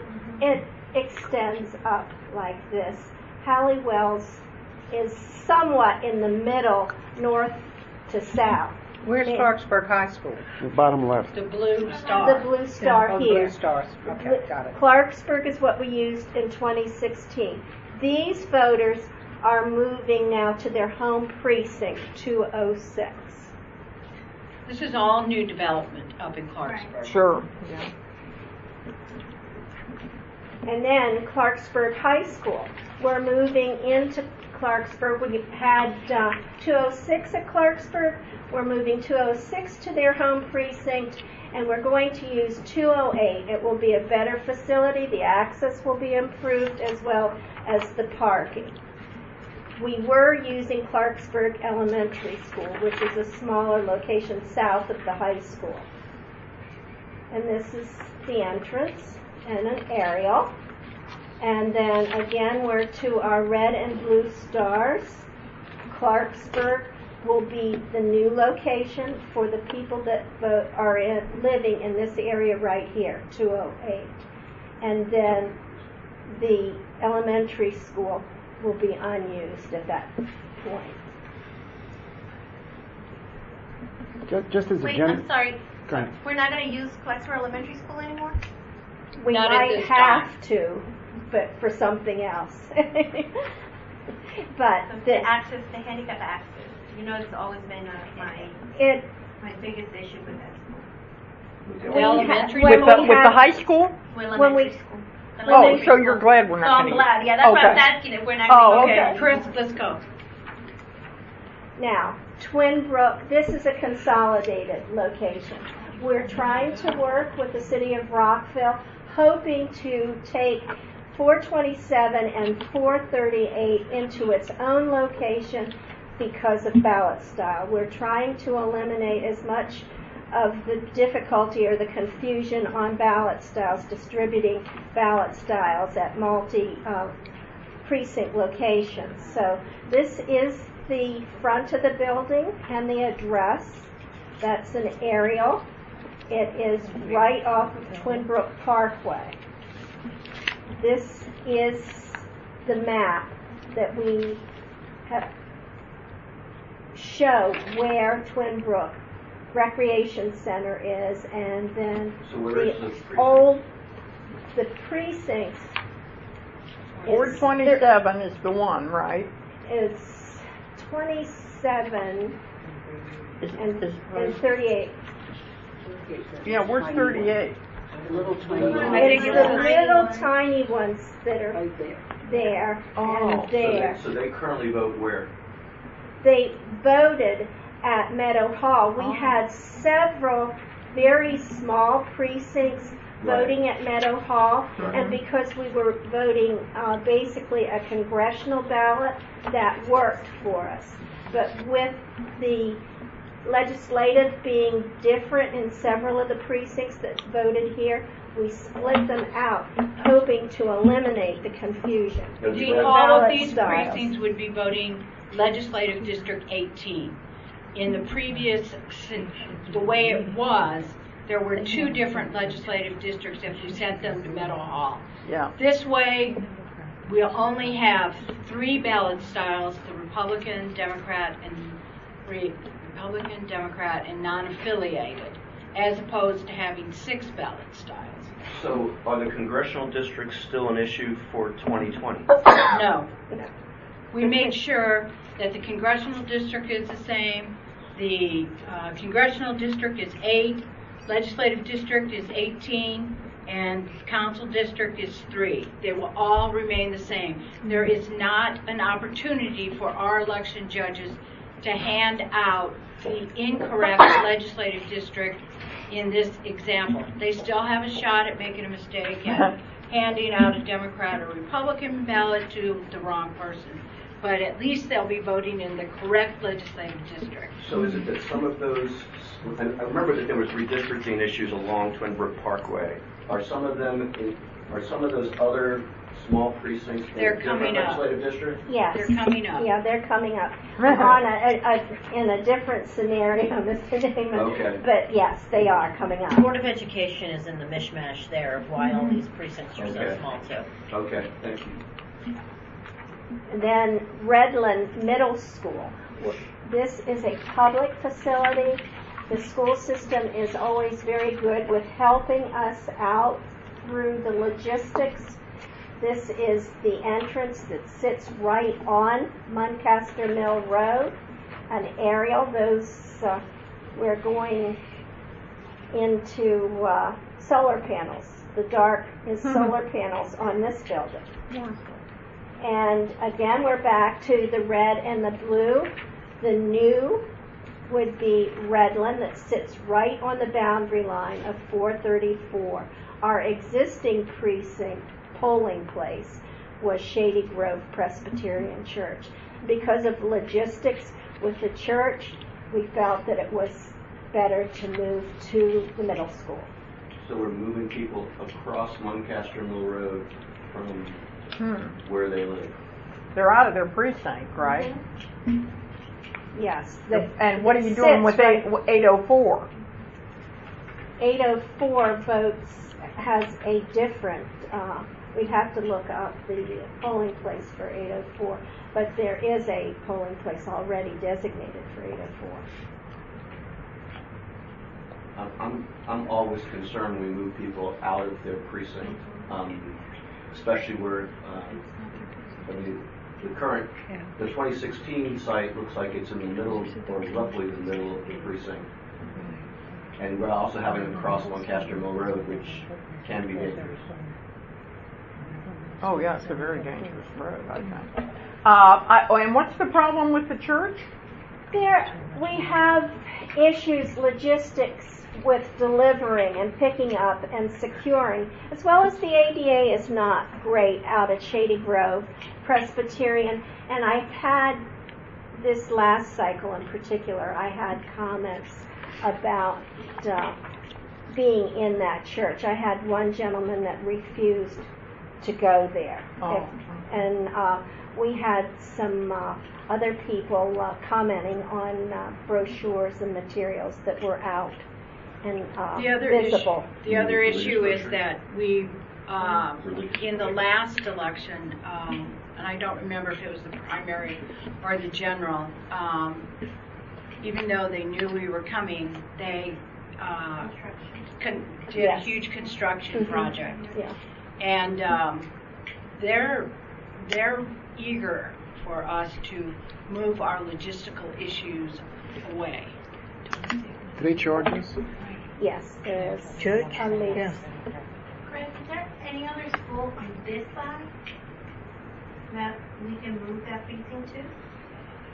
Within this precinct, no. I can look around, but this was the one that appeared to be the closest and most viable for the people that are living in this area right here. How far down does the precinct go? The precinct is large. It's pretty deep this way. It's more long than it is wide. It would be helpful to see the whole thing. And we can do that for you. Yeah. We can get a whole precinct map. Because I thought further down we have, I can't remember the name of the school, we have another school that we use it as a precinct. Am I wrong? Am I backwards? Along Redland Road, we have, going south, we have another religious organization. We have to go quite a bit south before we get to the schools. The Durwood Alliance is along there as well that we use, that's south of Shady Grove Presbyterian. Is the Smith Center in that precinct, the outdoor ed facility? I don't believe so. I know what center you're talking about. I think that that's closer in to Gaithersburg. Right, I agree. The Smith Center is south. All right, here we go further. Now, 505, Burt Mills Elementary, ballot style is the issue here. Again, we're trying to mitigate the possibility of issuing the wrong ballot to a voter. We had two precincts together, 505 and 522. We have the availability to move 505 totally out of its earlier site and give it its own site. There's the building itself. It's off Child Street, as you can see. There's an aerial. And this shows the precinct in its entirety. And Burnt Mills is right there. This, for your friend, this is Food and Drug Administration. There really are no voters in here. All this property is owned by the federal government. Mm-hmm. Your voters are in this area. Mm-hmm. This is where they voted in past elections up at Springbrook. Now they will be in their precinct and have their own building. It's about 2,700 registered voters. Mm-hmm. And now Fauquier Middle, it's going to replace the swim center. The Alani Swim Center will be under construction. So 810 will be going into this building. It is a new building. There's the construction. And again, we're back to our red and blue. The old polling place was the swim center there, and they'll be moving, the voters will be moving over to the middle school. And the middle school is in precinct, and it's just about in the middle of the precinct. So the precinct goes this way, goes Correct. east. Yes. Brown Station is returning after renovation, 903. There is the construction. The building is scheduled to be open in August of 2017. And there is the construction at an aerial view. Again, we're back to the map. Temporarily, we had voters voting at Thurgood Marshall from Brown Station. Brown Station is in the precinct 903. and right there. They'll be returning to their home precinct. While I think of it, and while we're mentioning these ones that are returning to their precinct, I think it would be nice if we could make reference to that in the notice that goes out to them. Because how people's reaction, like ours, when you're changing the precinct, is not always positive. Like, no, not again. And That's a good idea. I think it's positive to say, this is now going to be in your precinct, the Back voting back place. in. We have done it before. Only the ones that affects, obviously. Right. Yes. Some of them it won't. Yeah. We try to create an explanation for them at some point. Now we're at 10:06. Wayside Elementary was under construction. It is returning after renovation. This is the building under construction. It is slated to open in August 2017. There is the aerial and the construction, and this is the map. They will be in precinct 1006, and they'll be moving from Herbert, it says elementary, but that should be middle school, Herbert Hoover Middle School, over to Wayside, back to their home precinct, home polling place. All right, 1338. The new name for this building is Silver Creek Middle School. It has gone through the community vetting, and that was the name that was chosen. You probably recognize it as Bethesda Chevy Chase Middle School number 2. That's what it was on the plan, and on the CIP for Montgomery County Schools. In the old days, it was Kensington Junior High School. Ah, yes. Same location. So we have construction going on at Kensington Parkwood. So we would like to temporarily use Silver Creek Middle School as a polling place. There is an architect's rendition. It will be a 2-level building. There's the construction, and it is also slated to open on August of 2017. So all of these buildings would be ready for us in June of 2018. Again, we're to our map. Kensington Parkwood is the home precinct, and 1338, we would be moving them over to this area. Both addresses are Saul Avenue. Saul travels that way. Right, So the street in the middle, is that Connecticut Avenue? Yes. This is Connecticut Avenue. I have a photo for you. Oh, that's the other This side is of the Connecticut. intersection. The schools are about 2.5 miles apart. You're going to the west to Kensington Parkwood. Those people will be coming about 1.5 miles down Saul across to Connecticut, and Silver Creek Middle School is right there. Can we go back to the map?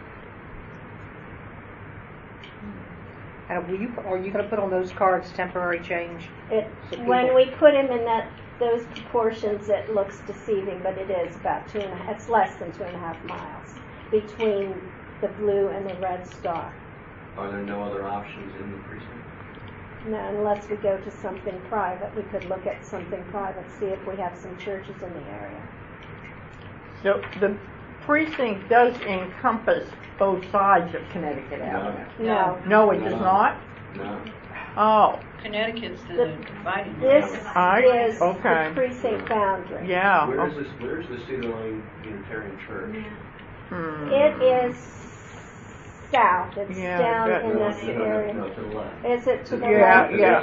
It's on along Cedar Lane. near Beach is where it is. No, it's a little up from Beach. Well, isn't it down in here? Yes. Yeah, roughly there. I think it'd be worth at least looking at the private alternatives before we tell people that they have to go across Connecticut Avenue. Yeah. Okay. Then we're at 1343 and 1370. This was a consolidated precinct. It will remain a consolidated precinct. Wheaton Woods is returning to its home. There is the building. It's under renovation, slated for August of 2017 opening. And there's the area with the construction.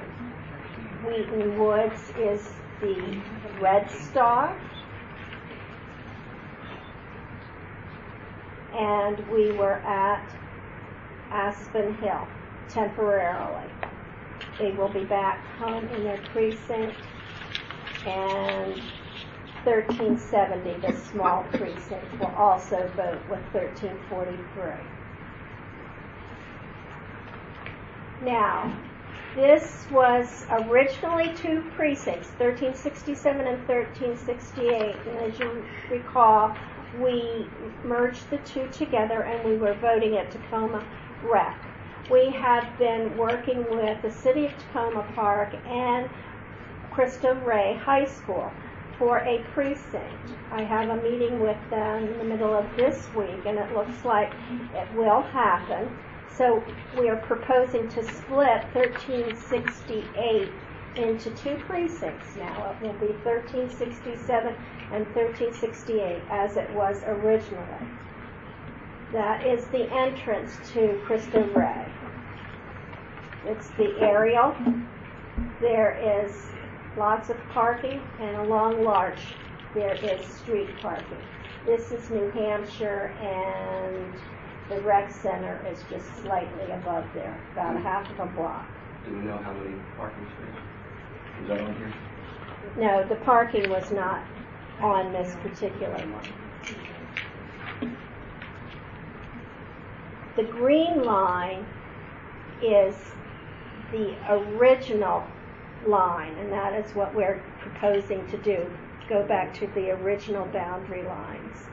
And then you'll see that Cristo Rey is within the proposed new or past 1367, and the Tacoma Park Rec would then serve 1360, the voters in 1368.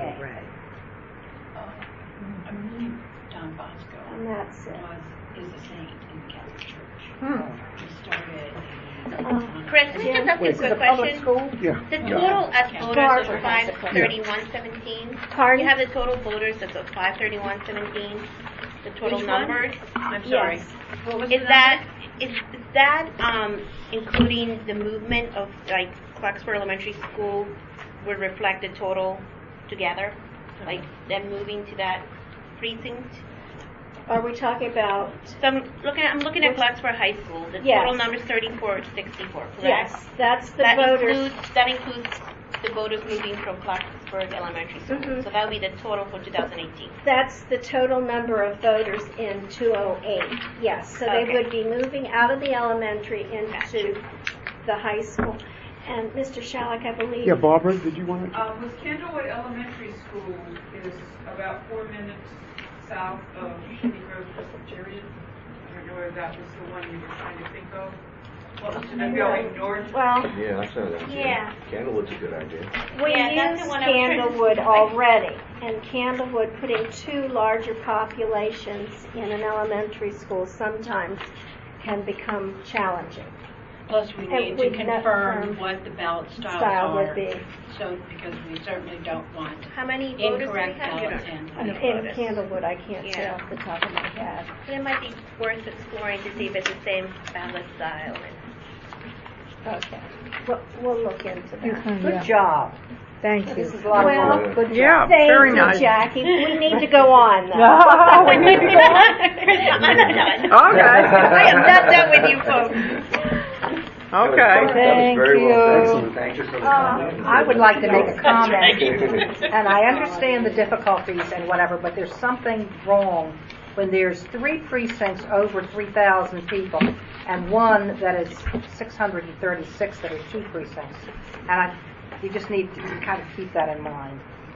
Well, And I know the problems. I okay, I was just saying, I remember what happened. Oh, I know, but it just when you look at that, it just looks like a nightmare. Okay, I do want you to remember, though, that that is the number of registered voters. And then there's 25% of them are not going to show up on election day. They voted early. And then another 10% vote absentee. So, and then there's, how many people actually show up on election day. No, So, I mean, you're moving, it may say 3,000 or 4,000, but realistically, that's not the number. No, I get that. I'm just comparing that with the 636. Well, yeah, that's a whole different issue. Well, but it's just when you're looking at it, it looks difficult. We are now into a different scenario. We were speaking about polling place changes basically because of constructions or better sites. This is looking at consolidated precincts. Traditionally, it is a larger precinct with a significant number of voters, and then a very small precinct joined in with it. We have several, I think it's 19 consolidated scenarios. I'm not showing you all 19 scenarios. I am showing you the scenarios where we had conflicts with ballot styles. Now, first of all, before we go into the list that you have that looks like this, it's titled 2018 Consolidated Precincts with Ballot Style. This in addition This to is, the slides. we're going to follow this spreadsheet. Is that in this? It's in your in our folder. packet. It looks like this, Jim. The It's long not in spreadsheet. this, though. No, it is not It's a in. long piece of paper. Oh, this? Should be right next to that room. Oh, It's this one. Correct. It's under that one, Mr. Shelley, I okay. believe. I guess I didn't get it. Yes, it's Okay, that great, one. thanks. They're all in there. It's okay. We've had, staff has had discussion about how can we mitigate misassigning a ballot to a voter. In these consolidated precincts, we have ballot issues, as I said. So we've talked about, well, when we have a small precinct that might even have as few as 8 voters in it, what do? We don't set up an entire table for that group of 8 voters. So what we've decided as a good measure would be to notify the chiefs at any consolidated precinct that if it is a small precinct, it is going to be the chief judge's responsibility to issue the ballots. So in an instance 442 where we have 8 voters, that chief would be responsible for issuing the ballots for any voter from 442. Where we have larger numbers of voters in a consolidated situation, we're going to divide the distribution by ballot style. That's why you see these colors. This is a ballot style. This is a ballot style. We have Democratic, Republican, and then the non-affiliated, the nonpartisan.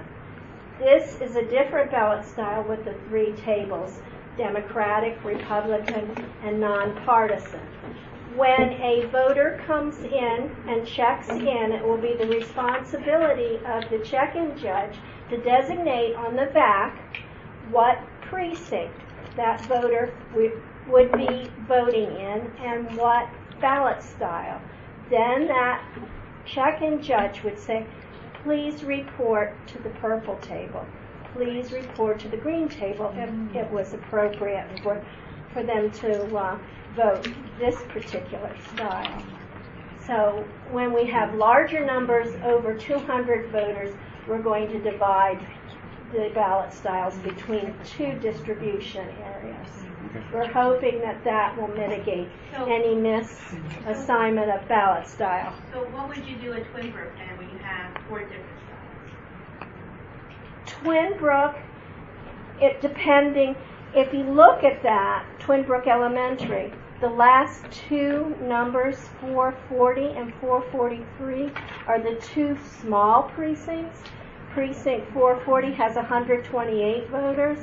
Now this is registered voters. It's not the number of people that will come to the polling place.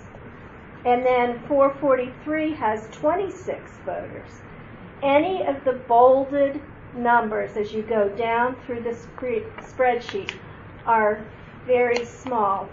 If I look third from the bottom, 939 has 26 registered voters in it. That won't be the number that will come to the polling place, but that would be the number that we would plan to serve.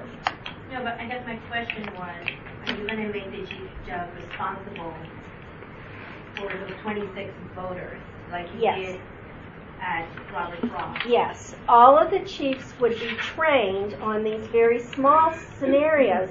433 has 172 people in it. The judge would be responsible for distributing the ballot styles to those very small groups. What does that mean? That only the chief judge can distribute the ballots when somebody from the small precinct comes? Mm-hmm. Rather than setting... What's the reality of that when you know chief How judges can be... How would it work? We have two chiefs in each location, and setting up an entire distribution center for 172 people, which might equate to more like 80 people or 100 people, that is not really a prudent use of our staff.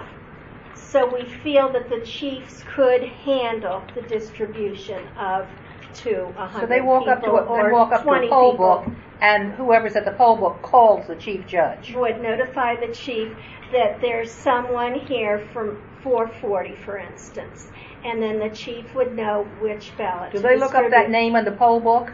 They can see that. Because in they the might poll not know book. their precinct. No, what happens is the voter authority card will print out, and it'll have the precinct and the political party, and it's going to be circled in yellow. Is that Yes, yellow? And so that By the judge at the poll? at the poll book, and then that they would send them over to the chief judge's table that's handling the ballots for the smaller. And when we say smaller, I mean we're talking about 500 or less. That also gets them in and out faster instead of waiting in line for everybody else. Correct. No, you still have No, they'll have to wait in line to get in and check in. Everybody gets checked in on the same poll book. Yeah. The check-in will. Yes, Barbara. But after what they check in. I think what I You don't guess have to my wait in line my for ballots, only I think. worry, Chris, I'm sorry I didn't interrupt you, is that at the last election we had quite a number of chief judges who did not show up. Is to when you do the training to have to this be part of the training in those, you know. We are changing the training so that every poll book judge, all voting operations judge receive consolidated training. Because there's absolutely no other way it's going to work. Yeah. Barbara, did you? On Twin Brook, isn't it only 440 that is a different ballot style? yes. So those would be the only ones that the chief judge would have. For continuity's sake, I think that to help, and certainly Leslie can chime in on this. It's by precinct, and I think once we set that this is a small precinct, we don't want to start making exceptions and saying, okay, well, because that's the ballot style, is only 26 people, let them go through the line. I think that's going to be confusing. We should be consistent on our direction to the judges.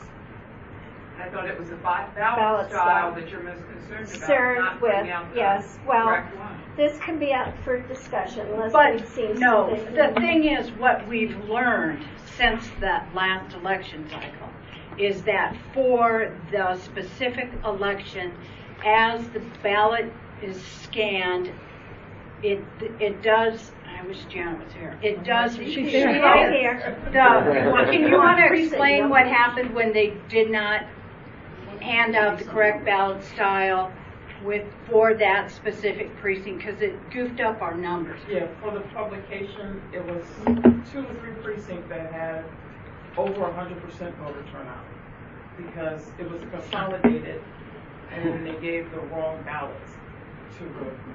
For the precinct. 207, for example. 207 had 117% turnout because 1202 and 207 are consolidated, and 207's ballots got handed out to 1202 voters.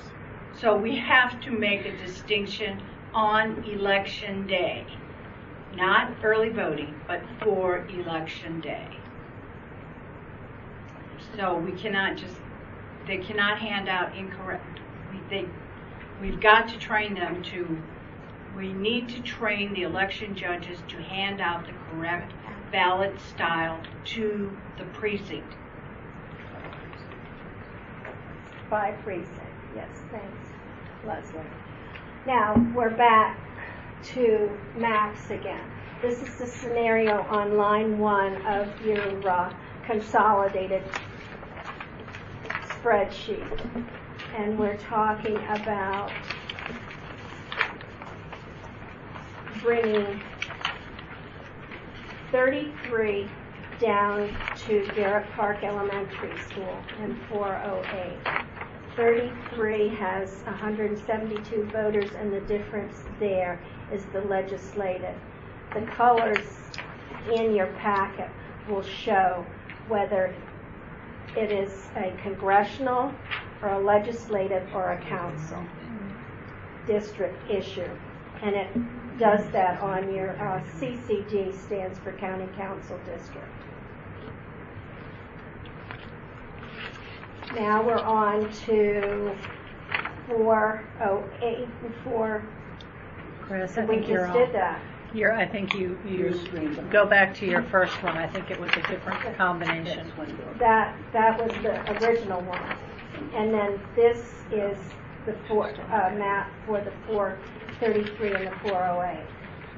This was the one that we looked at originally with the small precincts here. They're joining in with this. And that was the first scenario. 47, 437, 440. 440 is those little boxes, and 443 are the little boxes. 438. Do you see 43 there? 40 and 38. Oh, I'm sorry, yeah. Oh, okay. Yeah. Okay. So those are all together? Yes. They'll be voting in the same. And the reason behind it is But they're going to vote out of any of those precincts.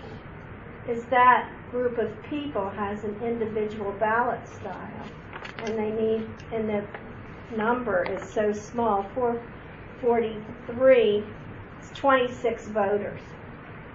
We're back to line 1. This becomes convoluted. So they're all in the same council district is what you're saying? But they're all going to vote down at They're all in the Is same legislative district, but one precinct is in legislative district 17 and council district 4. The balance of them are in council district 3, and it's one of those teeny tiny precincts. I think it's 440. And the elementary school is in here somewhere. It's close to the rec center. So 407, look at it as the home precinct. The home polling place is the elementary school. These few Where anomalies. are they voting? I'm sorry. They're voting at Twin Brook Elementary School, which is in this area here, in 407. So who's voting in the rec center? So why am I looking at the stars down down there? there. Huh? Okay. That's not. So they're not. That's not Twin Brook Elementary School. No, that is not. Oh. Twin Brook Elementary So we don't School. see where they're voting. Okay. It's Somewhere there. in there. It's in Okay. there. Okay. Okay. Okay. And now we're on to 408 and 433, as Margie was saying. This is its own map. They will be voting at Garrett Park. This group of people will come down there, and as we said, it's 172 registered voters will come in here and will have their own ballot style. Now we're on to 420 and 442. 442 is this group here, that's the precinct that I talked about earlier, that can range anywhere from 4 voters to, I think the highest number we've ever had in here is 9. They will be voting at Frost with 420. You need the 8 voters. Well, there's 8 presently, according to my count, but they've been as high as 9 and as low as 4. I've been following that precinct. It goes up and down. And 420 votes at Frost? Yes. Which is in 416? Yes. But 416 doesn't vote there. Correct. 416, doesn't that vote at Wooten? Margie, I'd have to I look think up. 416 is Wooten. Thank you. I don't have my polling place list with me. Now we're down to 424, 5, and 411. And we have a population of 1741 and 693. The difference is the legislative district. So we have them voting at Ritchie Park with 2 different ballot styles. This would be a scenario where we would have the 2 groups of table, a purple group of tables and the green group of tables. Now we're on to 806 and 1360. 1360, I always call the boomerang. It is this little wedge right in there. And it has a ballot style unto itself. The voters at 1360, the difference is the legislative district, and the voters in 1360 total 44. Now we're on to 937 and 939. Whoops. 808. Excuse me. Magruder, 808 and 815. The difference again is the legislative, and our smaller population is about 302 voters. Again, we would set up 2 sets of tables, and they vote at Magruder High School. Can you go back for a second? Where has 815 been voting? The Magruder has been an existing precinct for as long as I've been here. Yeah, I mean, have they been voting there? Precincts? Yes, have been voting there. But now, right, this is not a new scenario. Okay, so you're just showing us this as for the examples of the... This is where we have the yeah. 2 ballots, the conflict on the ballot style. Okay. Okay? You're welcome. Now, 937 and 939. And 939 I mentioned earlier is a small precinct of 26 voters. They'll be voting at Flower Hill Elementary School. And that, again, would be one where we would ask the judge to monitor that distribution. Then we're going on to 1001 and 423. And we are at Potomac United Methodist, and we're talking about a population of 265 in the smaller of the 2 precincts, 423. And they would be voting in 1001. And again, they've been voting there before? This scenario, the consolidated scenario, has been in place since the legislative redistricting, which would have been 2014. So in 14 and 16,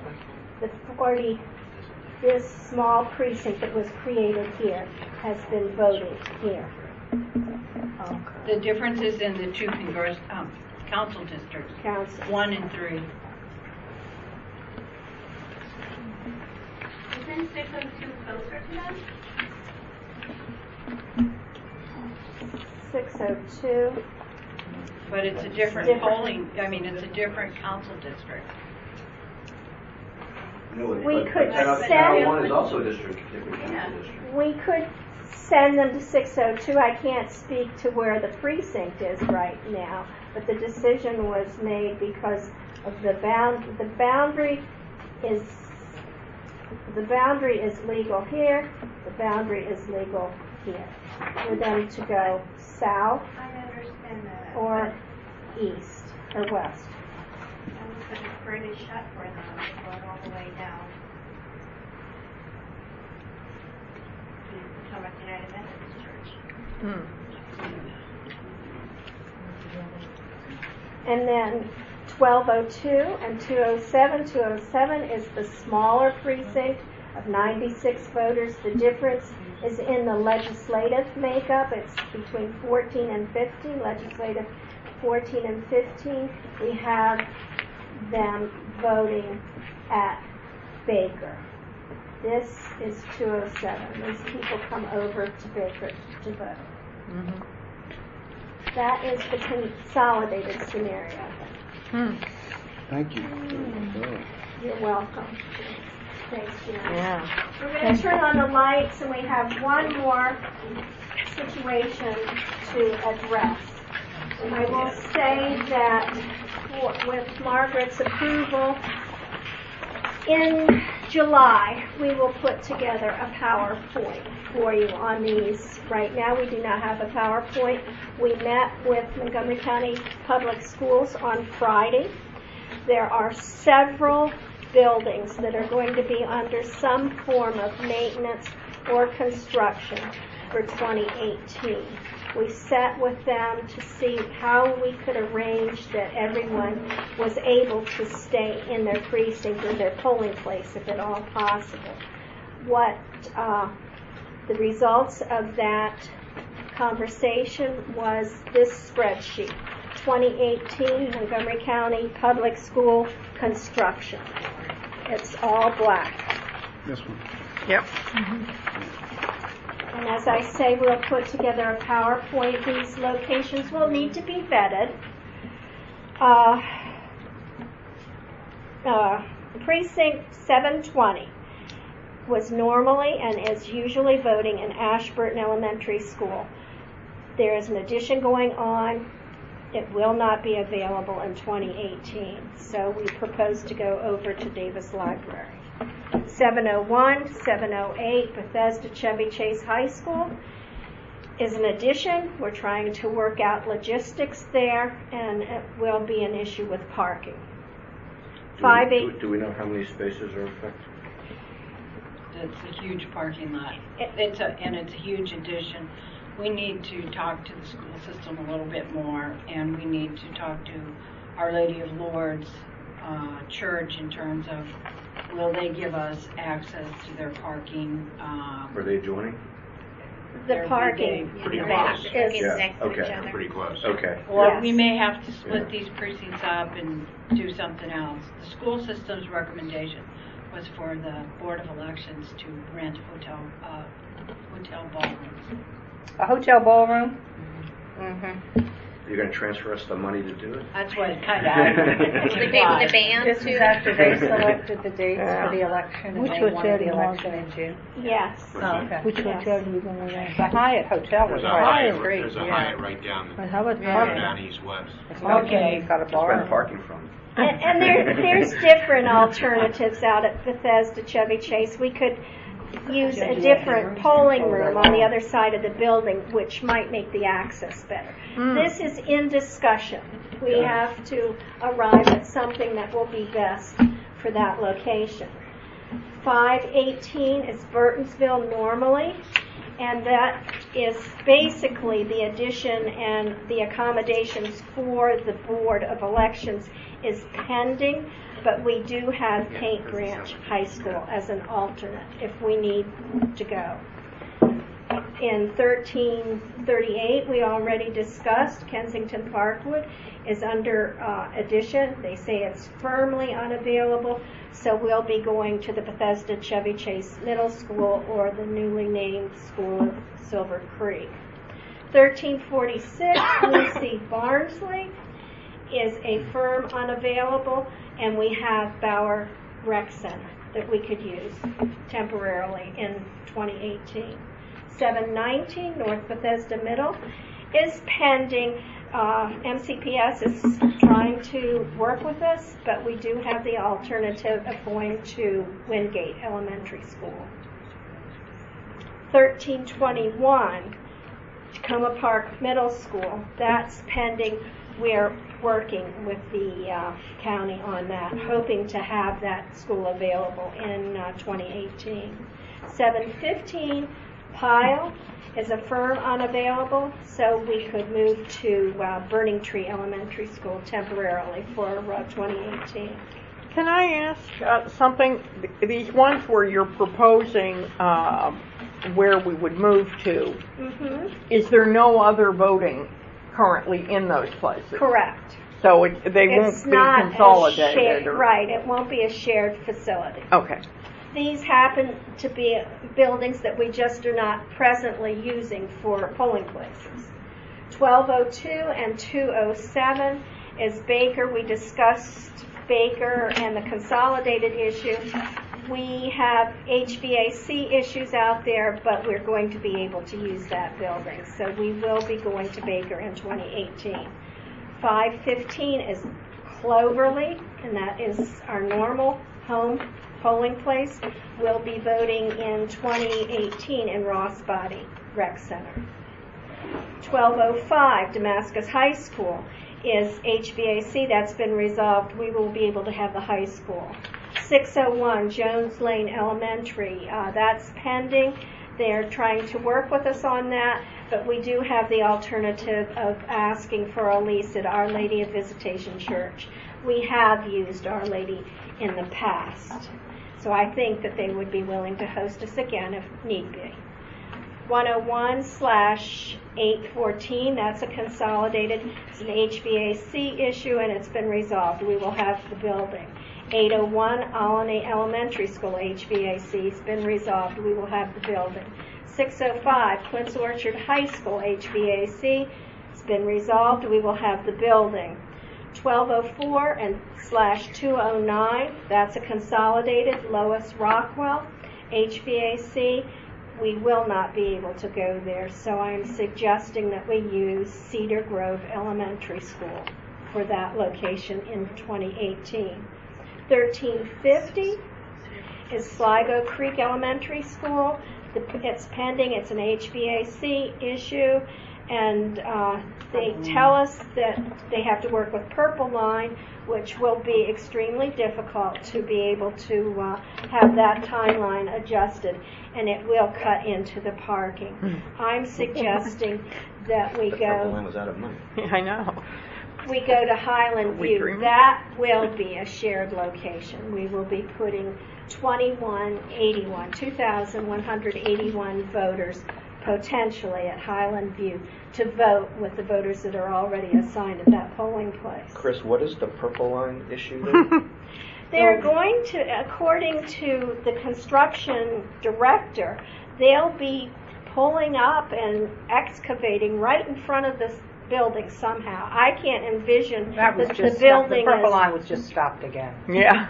was it? You- I know. you- you just may- I think on it's hold. wishful thinking. You may but- want to double check that one. Well, we had that discussion. We did have that discussion, because I was kind of chiding them if they knew something about that federal judge giving a decision, because they claim that the Purple Line is going to impact not only the parking, but it's also going to affect the bus drop-off. And so they're going to have to do huge renovation. So, and that's not an area we can easily find polling places down there. So we're just waiting for the good judge to make up his mind what he wants to do. So now we're on to precinct 608, Stone Mill Elementary, and it's HVAC again, and it's a firm unavailable. So I'm proposing that we use Dasic Community Rec as an alternate polling place during 2018. 912 Watkins High School, it's HVAC. We have that resolved because the area where we'll have air conditioning. Yes. 909 Whetstone Elementary, it's HVAC, and that's a firm unavailable. And we'll need to find a private location over in that area to have the voters vote at a private location. Well, have you looked at Whetstone Rec Community Center from the Montgomery Village Foundation? We have in the past used Montgomery Village Foundation. At this point, they are opposed to us using their facilities as polling places. And when you think of the logistics for June, especially, these rec or centers will be having their pools open as well as their camps.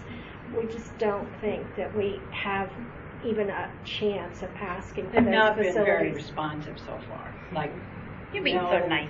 No calls, no return Yeah, calls. I called a couple of times. They haven't called. And they haven't called you back yet either? Thank you, Mr. Shalak. Hey, you live in Montgomery Village. Come on, Jim. I was on the board. Yeah, you need to go there in person. I had Sarah Harris, who was also on the Yeah. board, call, and we're not getting very I close. gotta call him back. We got it. So there's actually at the corner of Apple Ridge and Montgomery Village a church. It's the Mormon that- church, the Mormon. No, it's not a Mormon. I think I want to say it's a Methodist, but it's not Mormon church. It's right at the corner of Apple Ridge and Montgomery Village Avenue. It has ample parking. They're really great community-minded folks. When I go home, we I'll- met on Friday, like at 11 o'clock, and then we came back here and we're trying to get all the other pieces of this polling place. We just haven't had time, and that's how come Chris is telling you we're going to bring it back to you for a further discussion. But that's a great suggestion, and I know what church you're talking about, but I just don't know the name. Yeah, and and there's I'm- a brand new church that's going up over Yeah, there. that one at the end of the village. Yeah. Just Right, a little yeah. further up, but there's and then there's another one on the other side. Oh no, we already Yeah, used that's- that one, I think, by the Safeway. We already used that Are you talking about Covenant Methodist? one. No, on Warfield. Church of the Nazarene? Yeah, Church of the Nazarene. They're great. And we're going to, I know about the Mormon churches along in there as well. So all of those, we will reach out to them and thank you. I need these suggestions so I can keep my eyes open for them. Now, 417 Lux Manor.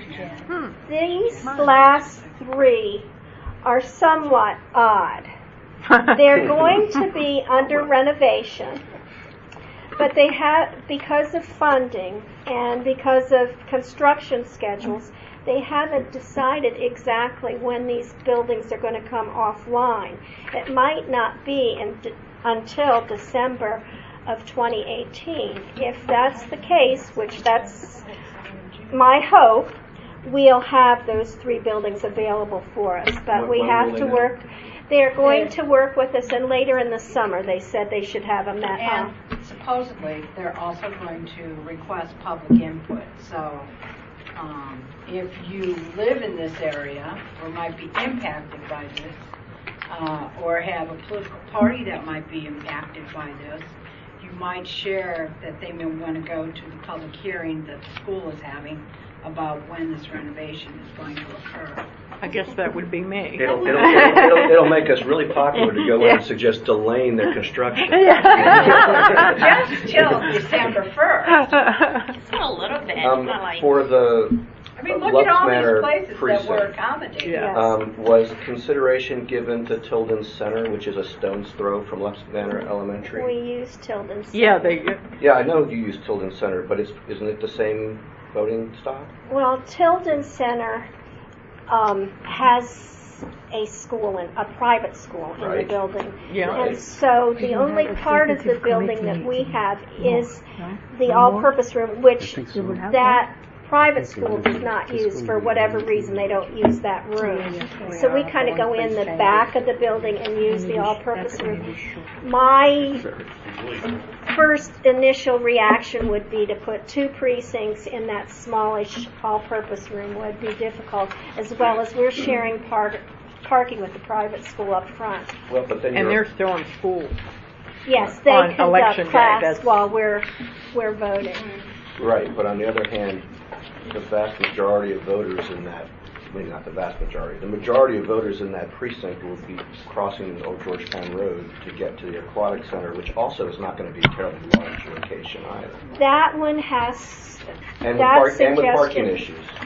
that has to be vetted. For right now, when we were looking quickly at what were our alternatives, we know we would definitely have to look at the aquatic center to even feel comfortable using it. But it's an option that we were going to look at.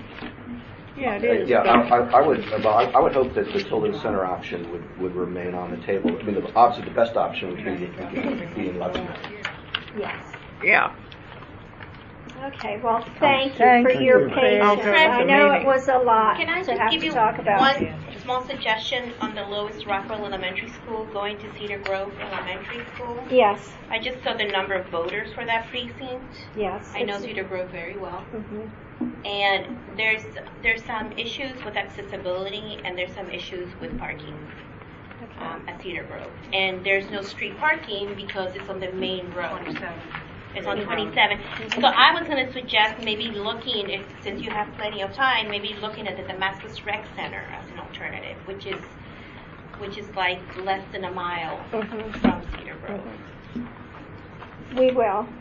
We'll do that. That's the only. What's the precinct number on that again? 1204. 1204 and 1209. Okay. No, 209. Oh, 209, yeah. Okay. 1204 and 209. All right, thank you. That was excellent. Yeah, Thank you, yes. lots of work. Yeah. Lots of work just to talk for this meeting. I know. Next. State board audit. That's me. The response has been vetted and signed off by Jim. Mary Ann reviewed it also. The issues that the state identified were we had one polling place, let's see, 1365, which was the Caulfield Community Center. They were locked out of the polling place, didn't get in until 6:15, and even though we have a checklist, and they're supposed to turn everything on at 6:50 and call us, for whatever reason, it did not get opened until 7:05. Poll book came on at 7:04. So we were advised to make sure in training that we tell the judges to open on time. Election judge training, overall we were in a good shape, except that they want to approve any of our training material that's outside. Ballot accounting, the judges did a good job. We had post-election audit. We had a typo in the provisional canvas. I apologize to all the board members. The graph is the part that's incorrect, so we will need to have the provisional ballot canvas readopted. Minutes, provisional ballot minutes. And then there was the problem of ballots being duplicated, absentee and provisional. No, it wasn't that. It was, we counted some, the absentees, the FOPs and the absentees, and do you want to explain that real quick? There was just an issue with, as you guys remember, the FLOB issue that came up. So we had some ballots that the state apparently recommended that they count, and the person had already had a ballot counted, or they had a provisional ballot already on file that we counted, and so we rejected the FLOB, but they said we should have rejected both for having submitted two ballots. So we didn't count anybody's two ballots for anybody, but whenever there's an absentee and a provisional, we're supposed to cancel both, and you can't always do that because you don't even have the ballots yet. So we responded to that criticism by suggesting that if they did their job better, we could do our job better. Oh, did you use stronger language than that? Oh, it's good. It's done, Mark. It's on page 6. Spirit at the end. So anyway, that's the story on the state board audit. Absentee ballot opening. The board had asked some time ago. If you need to have those approved, now would be the time to do it. All right, but do I recess this meeting to get them to adopt the new? Can be done in regular session. You do it just sitting as the board of canvassers. Yeah, they're just sitting as the board of canvassers. Okay. So, you should have a copy of the canvas minutes. And the mistake was Where made are on they? page. Where are they? Didn't we get that some time ago? Yeah. She made a mistake. So Oh, she you changed mean it. back when? They were Oh, going to change that something. You say you have it from before? I believe you do. Which page? Should be maybe in your folder today. It's right here. Yes. Page Okay. I'll look at the end. 5. Okay. Okay. If you go to line Oh. number 3, it says election director. Staff presented 1,076 provisional ballots with the recommendation to reject because staff could not confirm the applicant was registered. If you look on page 6, first reject code, originally it said 1087. The correction is 1076. The numbers are supposed to be the same. All the other numbers are the same Do we know why it said 1087? because we didn't prove carefully enough. Just typo. Typo. Mm-hmm. Just Okay. a typo. So it's the 1076? 1076. So The I correct asked- number appears elsewhere in the minutes. So this is the corrected one. This is the That's corrected the correct. one. Gotcha. Okay. So we're asking the board to approve the corrected. Tim, I move we approve the correction in the minutes. Is there a second? Second? Any discussion? All those in favor? Aye. No one opposed? Okay. And then the board asked that the staff do some research on opening absentee ballots. Early. Do you want to do it now, or do you want to lay it over until next month? Next month. Yeah, next month. Okay. There's no rush on it, right? Right, we're not going to be opening absentee Right. ballots out here. Yeah, put that on there. Okay, we will. All right, then we have an executive session for future fiscal. I had a new business item, if that's okay. Yep. Okay. I would like to move that the board endorse Jim's June 5th, 2017 statement on our website in response to the Judicial Watch letter. I know that we talked about it informally, but I want to take a formal vote in favor of it, and I also express our support for and thanks to our staff for their efforts to follow federal and state law and regulations concerning the maintenance of our voting rolls. That sounds good. That's fine. Anybody second? Second? Second, I did. Any discussion? No. All those in favor? Aye. Aye. No one opposed? It's a good suggestion. Thank you. And if we could add that to the website, that would be great. Thank you. Anything It's only else? been, from what I've seen and heard, the only response we've gotten was Doug Tallman put a piece on the Montgomery Community Media website. Which, by the way, I emailed it to all of you guys just now. Oh, okay. Yeah. I think actually that- find that concerning because the charge got lots of play, It's always and the the case. and the response, of course, is getting much less. Always And the people are case. talking about it. I have had lots of people, astonishingly, Right. lots of people ask me about it. Right. I'm not surprised by that either. I'm just concerned that, I mean, we're doing our job. We're following the law. That's not a great story necessarily, but it's a great story in the sense that that's what we're supposed to be doing. But it's not as interesting as Always the case. as the charge. And I just think anything we can do to get the word out as to why it is that that the numbers are what they are. I think we should do. I guess on the website, put that letter unanimously approved by the board. Sure. That's all. Put it on Facebook too, Okay. but it might get better play there. Is a press release warranted, given all the play that it got? That's the charge. It's getting, it's a little stale though now. Very stale. Well, our response isn't very stale. Our response was this month. But didn't we, what was it that we prepared? I thought that was a press release. Yeah, in a way. It was sent out as, we sent it out to the public that reads our media releases. Well, it wasn't done as a press release, was it? No, it was not done as a. I mean, What did we call that? We called it what Jim called it, statement by the Montgomery County Board of Elections And in response to the Judicial Watch letter. We posted it on the website So and it's we the sent same? it out to whoever the media list is. So it went to the media list. did it go to everybody that a press release would go to? I was out at the time. I guess not then. Did you post it? No. Okay, then I guess my apologies, it did not go out. It didn't go out. It's As just, a it's only media on our, release. it's on our only on website. our, Outside. well, can we convert it to Press a media release? release and send it out? Or do you We just we want to? certainly can. You know, I kind of echo Jim's statement. I know that it's an important issue, and I'm not trying to downplay that at all. But I think that sometimes when you put out a media advisory when there's nothing going on in the media, sometimes it can work against you. And it is a fairly stale issue at this point, where we haven't been receiving any phone calls, we haven't been seeing anything else.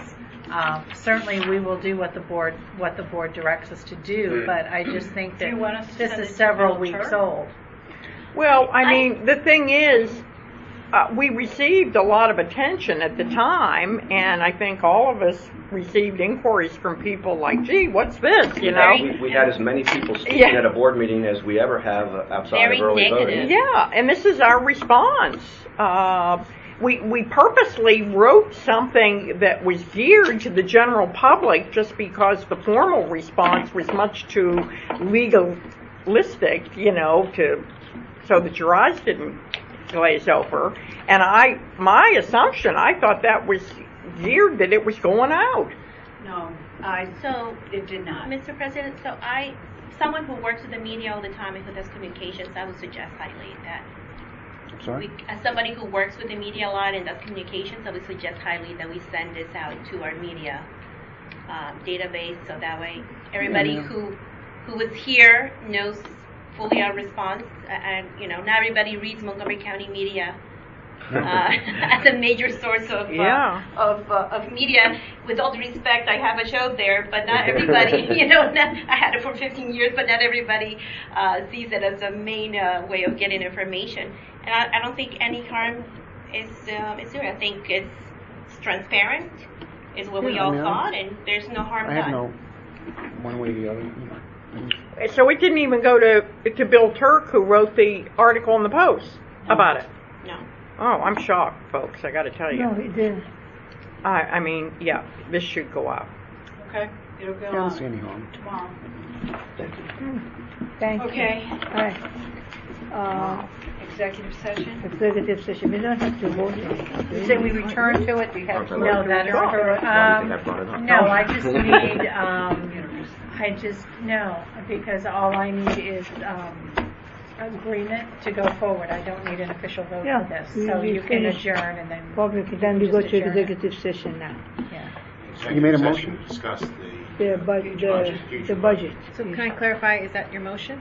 That you're I mean, she voting said on? you don't need a motion. We No, only to go into executive session. Yes, is a motion. So yes. the clarification for Lisa is what I thought you were asking, is did we need to recess the regular session? No. And then come No, back? We do not we need to close come the back budget, to we go to regular the session. Go into executive executive session. Yes. So is there a second? Yes. Is there a second? second, but we recessed the executive. We recessed Reconvene. before. Yes. Okay. That's why I'm Reconvene. asking. Can we do a 2-minute? Reconvene right. and close and adjourn.